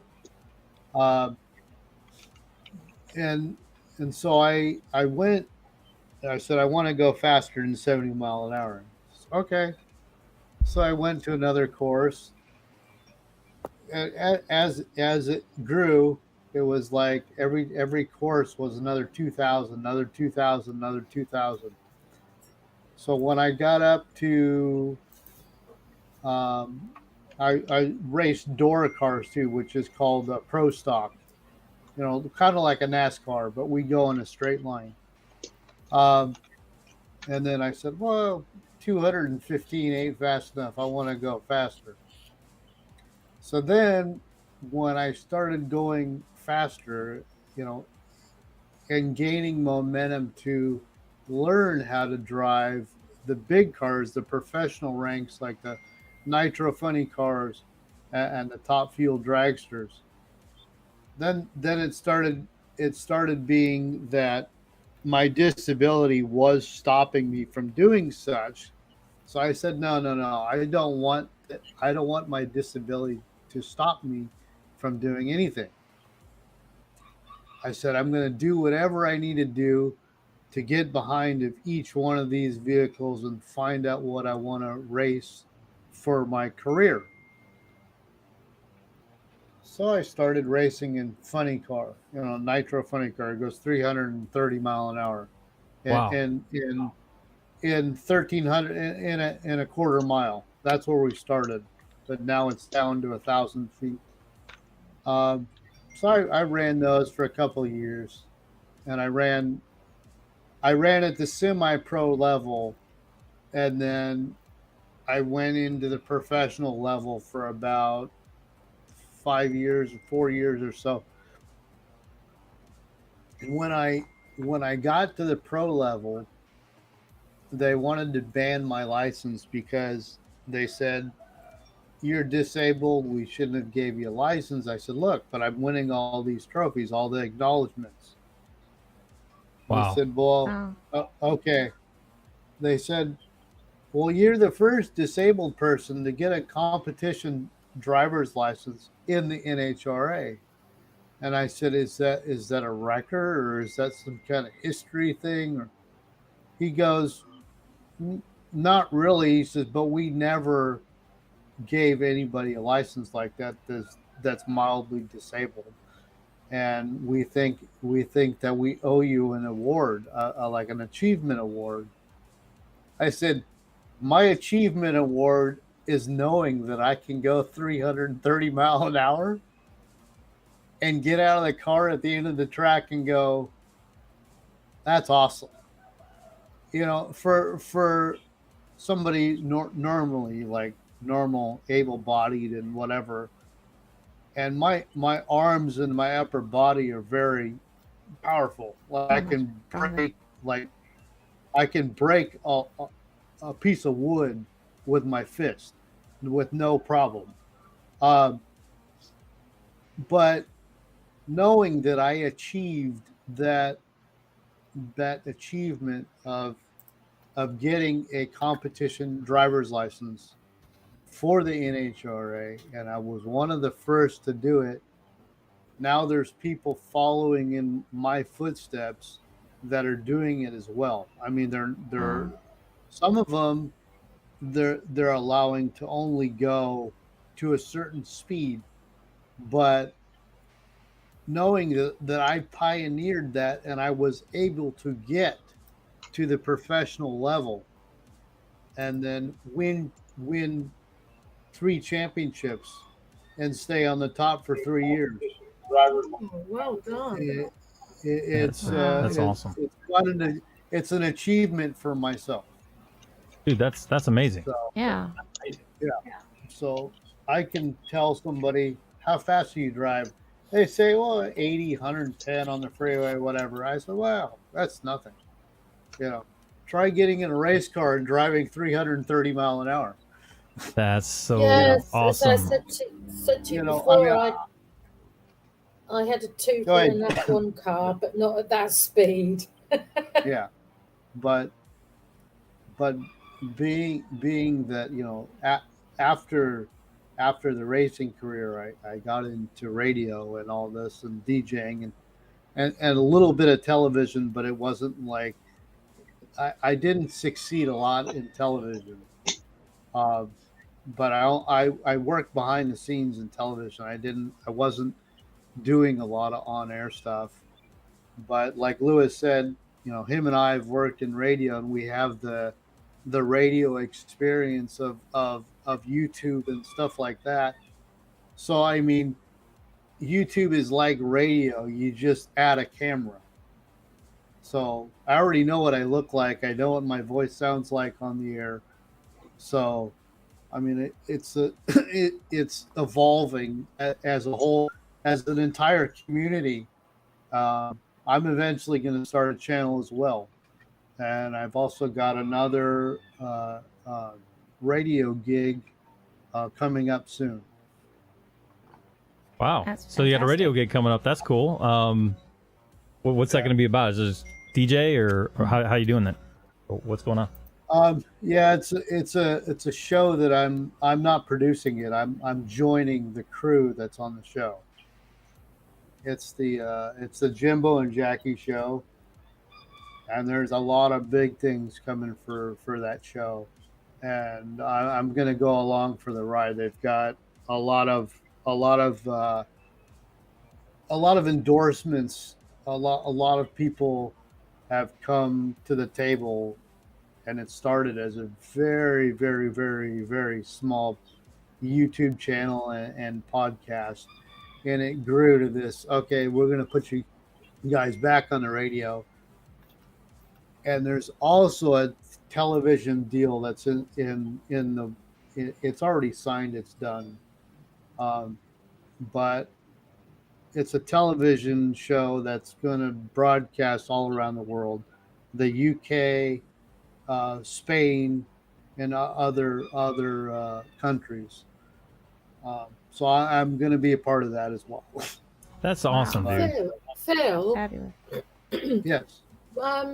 Did your racing career end through injury, or just No? You I pursue it any further? Yeah, I crashed on my own terms, and they said, "You want to get back in a car?" I said, "Yeah." So I did it. I got back in a car. I ran, a couple times down the track, and I said, I'm done. I injured myself. Yes, I shattered my ankle when I crashed into a wall, but I got back up and I rehabbed and got back in the car, because they say when you have an accident like that, so catastrophic, they said the worst thing you can, even in a car, they said the worst thing you can do is not get back in the vehicle and drive it. because because the fear will always live in your body if you don't jump right back in the car, if you're not dead, if you're not dead or injured so badly that you can't. They say that if you don't jump back in the car, you'll never do it again. Do I want to do it again? Yes. Can I do it again? Maybe. Will I do it again? Probably at some point. Will I ever drive a race car again? Yes, I have, but not in competition. I don't awesome. compete I don't compete anymore. So I heard they had a place over in Orlando where you can spend a day out there and race a race car or a track. Gainesville Right. and PBIR and Palm Beach. Palm Beach, you have one in Orlando. You got one in Gainesville. You got one a little bit south of Alabama, I think. South Georgia Motorplex. That would be on my bucket list. Motorsports Park or something like that. But yeah, I have run a car after my retirement, but it's not. It wasn't in competition, so I didn't get on television. So were you actually competing at that level though with professionals or? Yes. Wow. Yes. I can say that John Forrest, he was like my father on the racetrack. He treated me like a son. So, and he's the one that gave me my the first race car to drive down the track. He says, I never had any sons. Go ahead. Oh man, that's awesome. Jump in. He said, jump in, go wild. I said, all right. That's a cool experience, man. Yeah, it was an experience that the achievement of the experience as when I started as a little kid, and my dad took me to the racetrack when I was 6 and 7 years old, and I said, hey, I want to do that. That was the starting of a goal and a dream, all in the same aspect. As a child, I was always enthralled with race cars. I always went to the racetrack. My dad always took me, and when he took me the first time, I got that itch. I tapped him on the back, and I said, you see that car? I said, I want to do that. Awesome. Wow, that's so cool. That's what it was. Yeah, that's an awesome story. There's the... And I totally agree with you, Phil. Because when I crashed and rolled around with the horse and got knocked out, I got up on the horse again. I had a canter up the hill. And then I got off the horse and I threw up and I had to go to hospital and was in hospital for 48 hours before they would release me, and I had a push spine. But I knew when I woke up after I crashed with the horse that I had to get back up on the horse straight away. Yeah. Something with that fear, right? Yeah. Yeah, it's something to do with the fear of it happening again, or the fear of not being able to do it. The most, for me, the thrill of racing is not being able to do it, is to see if I can go faster than I did the first time. The first time I got in a professional, and I'm not going to say professional race car. The first time I got into the professional class of racing, and I was able to drive a nitro burning funny car. Wow. The first time I went, the first time I went down the track, I felt like I was driving like a high performance hot rod, like at a car show. The second time I went down the track, I was like, oh, this is cool. Third time I went down the track. Oh, this is better. Fourth time I went down, as I went down, I wanted to go faster and faster and faster and faster. So the day before the final event in 2003 that I went to, I said, I'm going to set a goal for today. I said, I want to go 339 mile an hour. And I said, can we do it? And those were the people that you saw with me in the car. That was my friend. Those are my friends and my crew that I posted. The picture that you posted, yeah. Right. Yeah, that was after retirement though at the racetrack. That's when I had a whole job experience after racing. I did media for them and I did all kinds of stuff like working wise. But that was my crew all the way through from 2003 to 2017. Those people always travel with me. They were always there. They worked on my car. I had a few engine mechanics that, did their stuff. That was like my hype crew. They were, I said, can we go this fast? They said, I think so. So I told all of my mechanics, I said, let's go. That's the goal. 339 mile an hour. I said, let's do it. I got in the car.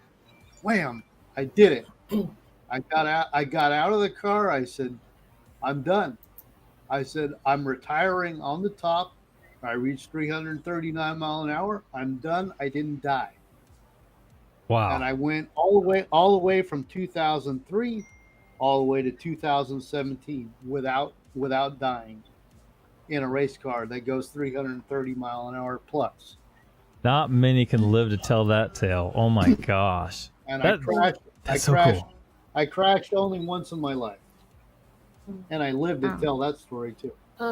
So sorry guys, I've got to go. My brother's arrived. All right, Jenny Jen. Take care, Thank you. Love you. Take care. Have too. a good weekend. Thanks for joining Love in. you, Jenny. Bye. But that's my story, and I'm sticking to it. I love it with the stamp. Thank you for sharing, Phil. That was really cool, man. No problem. And honestly, I think you said you were going to be looking to make your own channel too soon, right? Yeah. So obviously, if you want to use this stream for that part to tell your story, you absolutely can. You got my permission, man. Okay. Thank you. Phil, where did you post that picture? In a group. I can post it in the 10th page one too. I'll do that. Okay. I didn't post it there yet. But yeah, that crew was my crew all the way for a lot of years, and I don't miss them, but I don't want to see them anymore because they'll make me want to get in a race car. And they always do. Get back in the car. Do that, do this, whatever. You ever feel tempted to do it again? If you did see him? Would you do it? Yeah. I mean, my license, my competition license, it's always current. I always go back and I always test. I always test to do, to keep my license current, but I don't compete anymore. So, I mean, I can go out tomorrow and drive a car if I wanted to, but I don't, because I don't feel the need to do it anymore. I want to live out the rest of my life. I didn't have a death wish when I started, and I don't have a death wish now. Have you ever thought of maybe teaching others or kind of? Yeah, I have. Definitely life inspiring to me. Yeah, it's inspiring to me too. I wanted to basically. I know the drag racing school exists, but I want to take people with with my disability or a little bit less of a disability, and I want to give them a dream to inspire for, and I want them to be able to race a car like I have done, and I keep doing to an extent. Like I'll go out, like if the NHRA calls me, I'll go out and I'll do like an event. I'll do I'll do a victory, what they call a victory pass. I'll jump in the car and I'll do it one time, and then I'll get out and I won't do it for 3 years or 4 years or 10 years or whatever. But my license is always current. I go back every 2 years, and I go through the class, and I go drive the car, and I test to see if my body can still handle it. Because every time I do that, I have to go to a 100-point physical. Is your body okay? Is this? Is that? I was just going to ask that because it takes on some G's as well, and it takes some strength to kind of, and not to mention dexterity to kind of. Right. It's 6.5 G's when you take off, and it's negative 4.5 G's when you stop. Wow. Oh, because you got to have the chutes come out and. Yeah. And then if the chutes don't come out, you got a sand trap at the end that your car goes and it flips and whatever it is. And say a prayer. It stops. It stops in the sand. Right.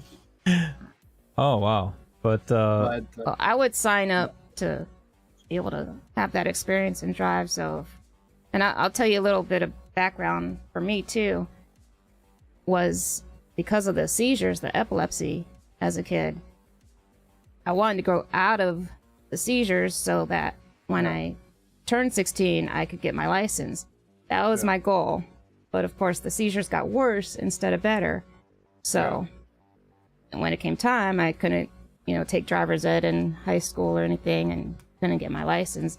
And in that era, there was still a lot of women that didn't get their license. It was we were just starting to break that habit where it wasn't the boyfriend that drove all the time or a husband or whatever. But no, I was young and I couldn't wait. I wanted to get my license. So these other people my age, they're taking their time when I wanted to and I couldn't. So as soon as I was able to, actually, let me backtrack a little bit too. Because we just went to a Grand Prix, the go-kart place. Go figure, they just closed down, but they had been around forever here in Florida. And that was another thing when I was younger, like, it was the youth hangout and stuff, but I couldn't even drive the go-karts because you had to have a license to drive their go-karts there. So, things that like, man, I still want to do that, but just had to wait a little bit longer. So after my brain surgery, then I was able to get my license 10 years later. Yeah. And I was there because you have to go 6 months seizure free. And I was there to the T, the exact date I was at the DMV getting my license. So I would love that experience to do those race cars. There's a place in City of Industry, kind of by Lewis. It's called Malibu Grand Prix. Yeah. And they have basically, it's called Speed Zone, Malibu Grand Prix / Speed Zone. And they have a place where they have cars like that, like rail cars, that they have on a track. It's controlled by a track system, and you control the gas and the brake, okay, and you take off, but they stop you at the end. That sounds fun. You're not going to crash. You're not going to crash. So that's the experience that I got as a kid. My dad would take me there. He would take me to the drag races. He'd say, "Look, you want to do this? Let me show you the experience." Of course, I had to have my license by then, so I got my license and driver's license, and I still have my driver's license today. And, I mean, but, the experience, to experience that those kind of cars that they run on propane and they give you that kind of feeling that you're racing the car down the track. And then at the end, they have your time. So when I went there as a professional racer, I set the track record on the grounds, and so far no one has beaten that record. I mean, today. Oh. Oh man, that's awesome. And it was it's a quick second. It's not even a quarter mile. It's just a straight shot. And the propane tanks that are sitting on the back, they act like the booster. So there's a button there you can press, and it makes your car go faster. And it gives you that sensation of the nitrous, I was going to say like a nitrous injection. Yeah, of going fast. So when I did that, I told my dad, I said, that's it. I got to do it professionally. I got to do it. I have to do this. This is what I want to do. And, go for it. That's what he said. That's so cool. And that's what I did, And now I go there and I'm like, I go to that place in industry still sometimes, because now I'm in Northern California. But when I do go there, they're like, they roll out, they don't roll out the red carpet, but I mean, all the employees, they know me over there. They're like, hey, you broke the record. I'm like, yeah, thanks. Sometimes I catch, I sign for people there. I sign autographs, That's cool, well, man. I said, my autograph isn't worth anything. Why do you need my autograph? Hey, you got a record holder, man. That's still worth something. Well, yeah. I mean, right? I won 3 champiomships, so yeah, I guess my autograph's worth something. But there you go. I mean, it's like that rookie card for a baseball player that he retired in 3 years. I guess so. I mean, never know. I'm a very humble racer, so I'm like, hey, I remember those people that come up to me and say, hey man, be safe. Don't kill yourself. Right. I don't remember those people that come up to me and, hey, give me your autograph. Hey, give me this. Give me a picture. Give me this. Give me that. So that's important. I remember those people when I talk to them at the racetrack. They're like, hey, I told you remember me? And I say, yeah, of course I remember you. You didn't bug me for an autograph. But I said, if you want it now, I'll give it to you because we're on a personal level. But I said, at the racetrack, I know at the racetrack, you're always going to run into people that the fans, this, that, people that followed, that literally followed your career all the way until you stopped. And I met this one guy. He actually lives in Bradenton, Florida. And I met him at the track. I think it was like 92, 93, something about that. And I was racing. That was right when I first started, right when I entered high school. And I was racing door cars. And he said, yeah, I remember you raced that 2-door Mustang, So yeah, I remember you. He was a guy that was at the time. He was homeless. I mean, he was living in a vehicle, and in an RV, and he was going around and whatever. And right. he loves racing, and so he would come to all the races. So I saw him in 92, 93. I saw him at the racetrack. And he says, hey, man, how you doing? I said, good. He says, I hope you do well out there, man. I said, okay, cool, thanks. 20 years later, or not even that, 25 years later, when I lived when I was living in Kentucky, we became Facebook friends. He says, "You remember who I am?" I said, "Yeah, I remember who you are, or else I wouldn't have added you on Facebook." And we started talking and talking. I said, "Dude, I remember you from when I started my career." I said, "That's amazing." It's just those people that you remember. I mean, yeah, I'm going to remember those fans also, but I'm going to remember the down home to earth people that say, "Hey, be careful, have fun, be careful, go fast." Miss Lucky, you got a question? Sorry, go ahead. Yes, Alakestra in chat asking if someone broke your record, would you race again to get your record back? I'll tell you the truth. Racing, professionally wise, yes.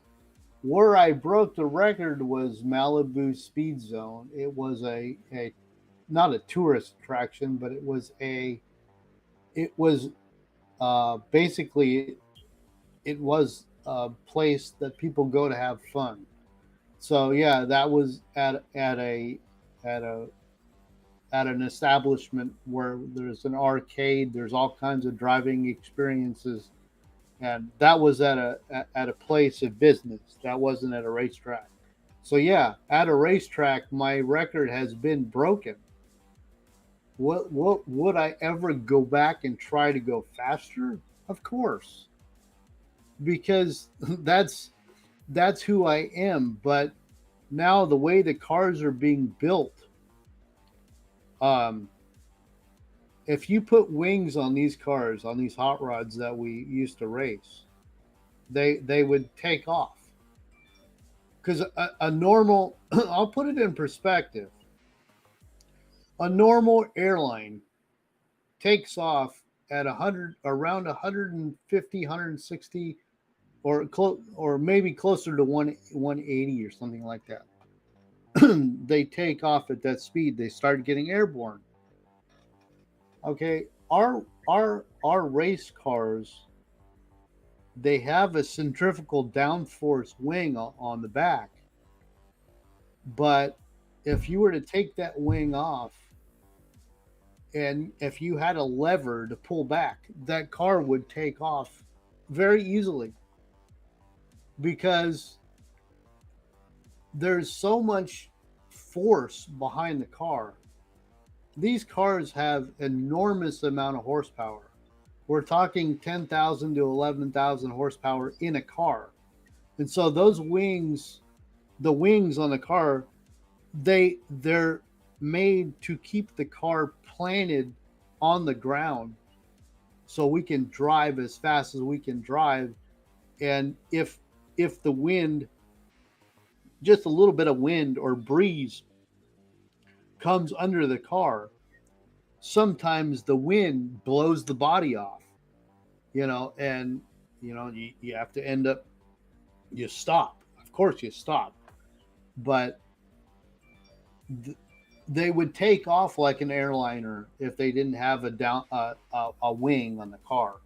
They would automatically, if we build more horsepower, they're going to start flying. And we don't want them to fly.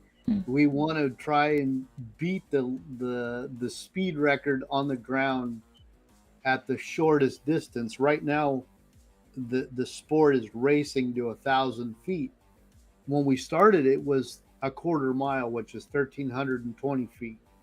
So we're reaching speeds of 300 to 330 in 1,000 feet. That means at 60 feet, at an eighth mile, we're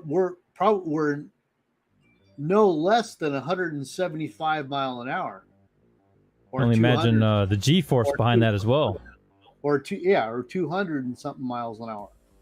Wow. So yes, these cars will fly if we start building more and more and more horsepower. But the track will have to get larger and larger and larger and larger. I mean, I think in California, in Southern California, there's a lake bed that they try and beat land speed records. I think somebody has a record of 550 mile an hour on the ground or something. But that's basically a jet on the ground that was basically just built for that purpose. But I would never want to do that because I lost one of my friends doing that, and she was trying to beat a land speed record and died. So, yeah, that's crazy. Yeah. What is the land speed record anyway now? It's like it's got to be at least Mach 1 now. I think I read 500 and I don't know. Cool. I have to look it up. Yeah. Yeah, but man, I can only imagine, right? So if you're racing a vehicle for like a land speed record, on where do they do that? By the way, I know there was like a there's Bonneville in Utah. Yeah. And there's El Mirage in Southern California. El Mirage, right. dry lake bed. But those two places is where they basically try and set the speed records. I mean, I know there's other places too around the California area that they can do that, but those are the two main places I think that I'm aware of. It's called the Bonneville Salt Flats.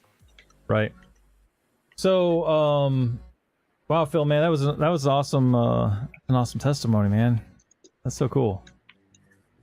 Wow, I can't even imagine being in a car going 300 plus miles an hour. Now, I have one backstory to that with my dad. He used to drag race down here in a Ford Torino. Gran Torino. Back in, or I guess before I was born, but But he used to drag down in Florida here. I mean, I don't. He'd have to be the one to tell us the story, but man, I never got to do that myself either. So when you're telling that, your testimony on this, it's like we're living vicariously through your experience. So that's really cool, man. Thanks. Yeah. Thanks for giving me the platform to tell the story. I know I told it on Temp's stream a while back. And how is Temp coming along? Huh? Hi, Temp. We see you. Almost there. It's all good, bro. So, Yeah. Close enough. I'll get that done. Just 4 more sentences. No pressure, and man. I'll send it, and we'll be good. Yep. Might have a little delay in starting the stream, but we're here, so that's good. It's all good. Genty in chat is saying that everyone's story are so interesting, and go back to her. Thanks on behalf of us all. everybody is welcome in chat. Yeah. On panel as well. That's right. I know we got to get some things done here on our end before we can transfer on to Temp, so we may have to be closing up soon here, at least for the moment. But I will leave you guys with one more zinger before we close this stream out. And of course, after we're done, we'll watch out for you, Temp, whenever you're ready, and then we'll come join you. But so put your link in there. That. Put Temp's link in there. Oh yeah, Temp, man, we gotta hook you up, bro. I have it ready to go. So if anybody's interested in coming over to Tim's channel, which I encourage, the link, I'm posting it into chat. Go join him. Don't forget to subscribe to this channel. Hit that like button for this video. Help this community grow. We'd definitely appreciate it. Again, the Cash app is also available on our banner on the main page. It's linked in the description. Also, I believe we also have the link. I'll put it in the chat as well in case you guys want to help out our growth there as well. Appreciate it. Anything you do. So I'll go ahead and conclude with one more zinger, and then we'll go ahead and go to the panel or with a quick closeout, and then we'll send her home. Send it home. Last zinger of the day for Lunch Rush on the Gauche. What does a joke become, or when does a joke become a dad joke? When Zaiden tells it. Ah! The official answer is when it becomes apparent. Ah, I can't. I liked it. that was good. Miss Luck, do you have any final words? You said you have a channel as well. I'll push it for you on here as well. Yeah, it's just Miss Luck 1975. And I'm looking for 35 more subscribers so I can get to 50. So I can go live at local events and concerts. Miss Luck 1975. That's the name. I can post the link in the chat. If you got it, actually, I think I just found it. Yep, I actually just found it. Okay, you were faster than me. A little bit of luck in there. No pun intended. So I got Miss Luck 1975. You got 15 subscribers so far. Everybody, if you'd like to help her out, that's her link there in the chat. Thank you, Miss Luck, for joining in, telling your being included in the conversation and telling your story as well. Phil, do you have anything you want to conclude with? No, just subscribe to Zaiden's channel, and as well, Temp page, subscribe to our channel over there, and join the fun on all platforms and all the whole community. Join all the fun and all the great adventures and stories. Awesome. Phil, thank you very much. Jules, any last words? Just my normal. Everybody try and be kind to each other. I think in today's world, that's what we need. So just be nice, be kind. Amen. Thank you and for that. Thank you, Zaiden and Gina, for having me on. I appreciate you. Love you guys. Love you too, Jules. Thank you so much for coming along and joining us in this community too. So we love you. We love all of you. Temp, do you have any words of thought or wisdom, sir? Well, I don't have words of wisdom, but I mean, when do I? Great show, man. Love the format. Love everything you do. Thank you, man. Love the people here. I mean, let's build this community, everyone. I mean, we're gonna be together. I mean, I've spoken with Zaiden. We have really good plans about where we want this all to go. And it's about, a lot of it will be about charity. A lot of it will be about change, or being a force for good. Using the people that are here to make this world a better place. So it's not only about the channels. I want you to know. Amen. We're just starting. This is foundations. And I spoke with Zaiden about that. To get to a place where you're already strong in a big channel and then try to find a vision, it's much harder because you're already in a certain place and the foundation wasn't laid down. We already setting down foundations, like percentage of all our channels in whatever you support will go to charity. We'll donate a portion of them. We will try to even help each other in the community. So if someone is in trouble, we're not going to give money because that's kind of not personal and people can exploit it. But let's just say someone, I don't know, needs something very crucial. We can help and get that thing for them. So we're not giving money to people we don't know. We're giving them what they need. Meaning The resources. We'll be there for each other. Exactly. Helping, like if you need to address your local paper, we can, help you with that. There are people here who are writers, who are, people who basically kind of reporters/journalists. We can, they can help you write that to approach an editor and get better chance at, hearing them them hearing you out. All kind of things are they are at work. This is the foundation of how I see this community growing, and Zaiden's, I think we're in the same place exactly. And I mean, keep supporting for us and for everyone else, because we're going to take this to something really good. And yeah, we're all friends here. Love you all. And keep rocking. I'll see you on my stream in a few minutes. Thank you, Tim. Just done here. Thank you, man. Thank you so much. I appreciate you and love you, bro. Gina, any last words for our wonderful community?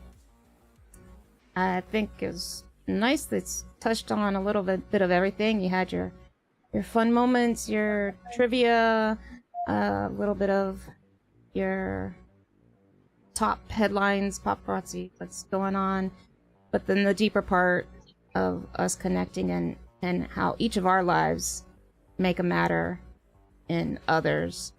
So yeah, sharing the testimonies on here, and it's really encouraging. I was encouraged by it, and know that there's a reason for all of you, and let that spread, that news spread, so it'll help others too, and the channel grow that way.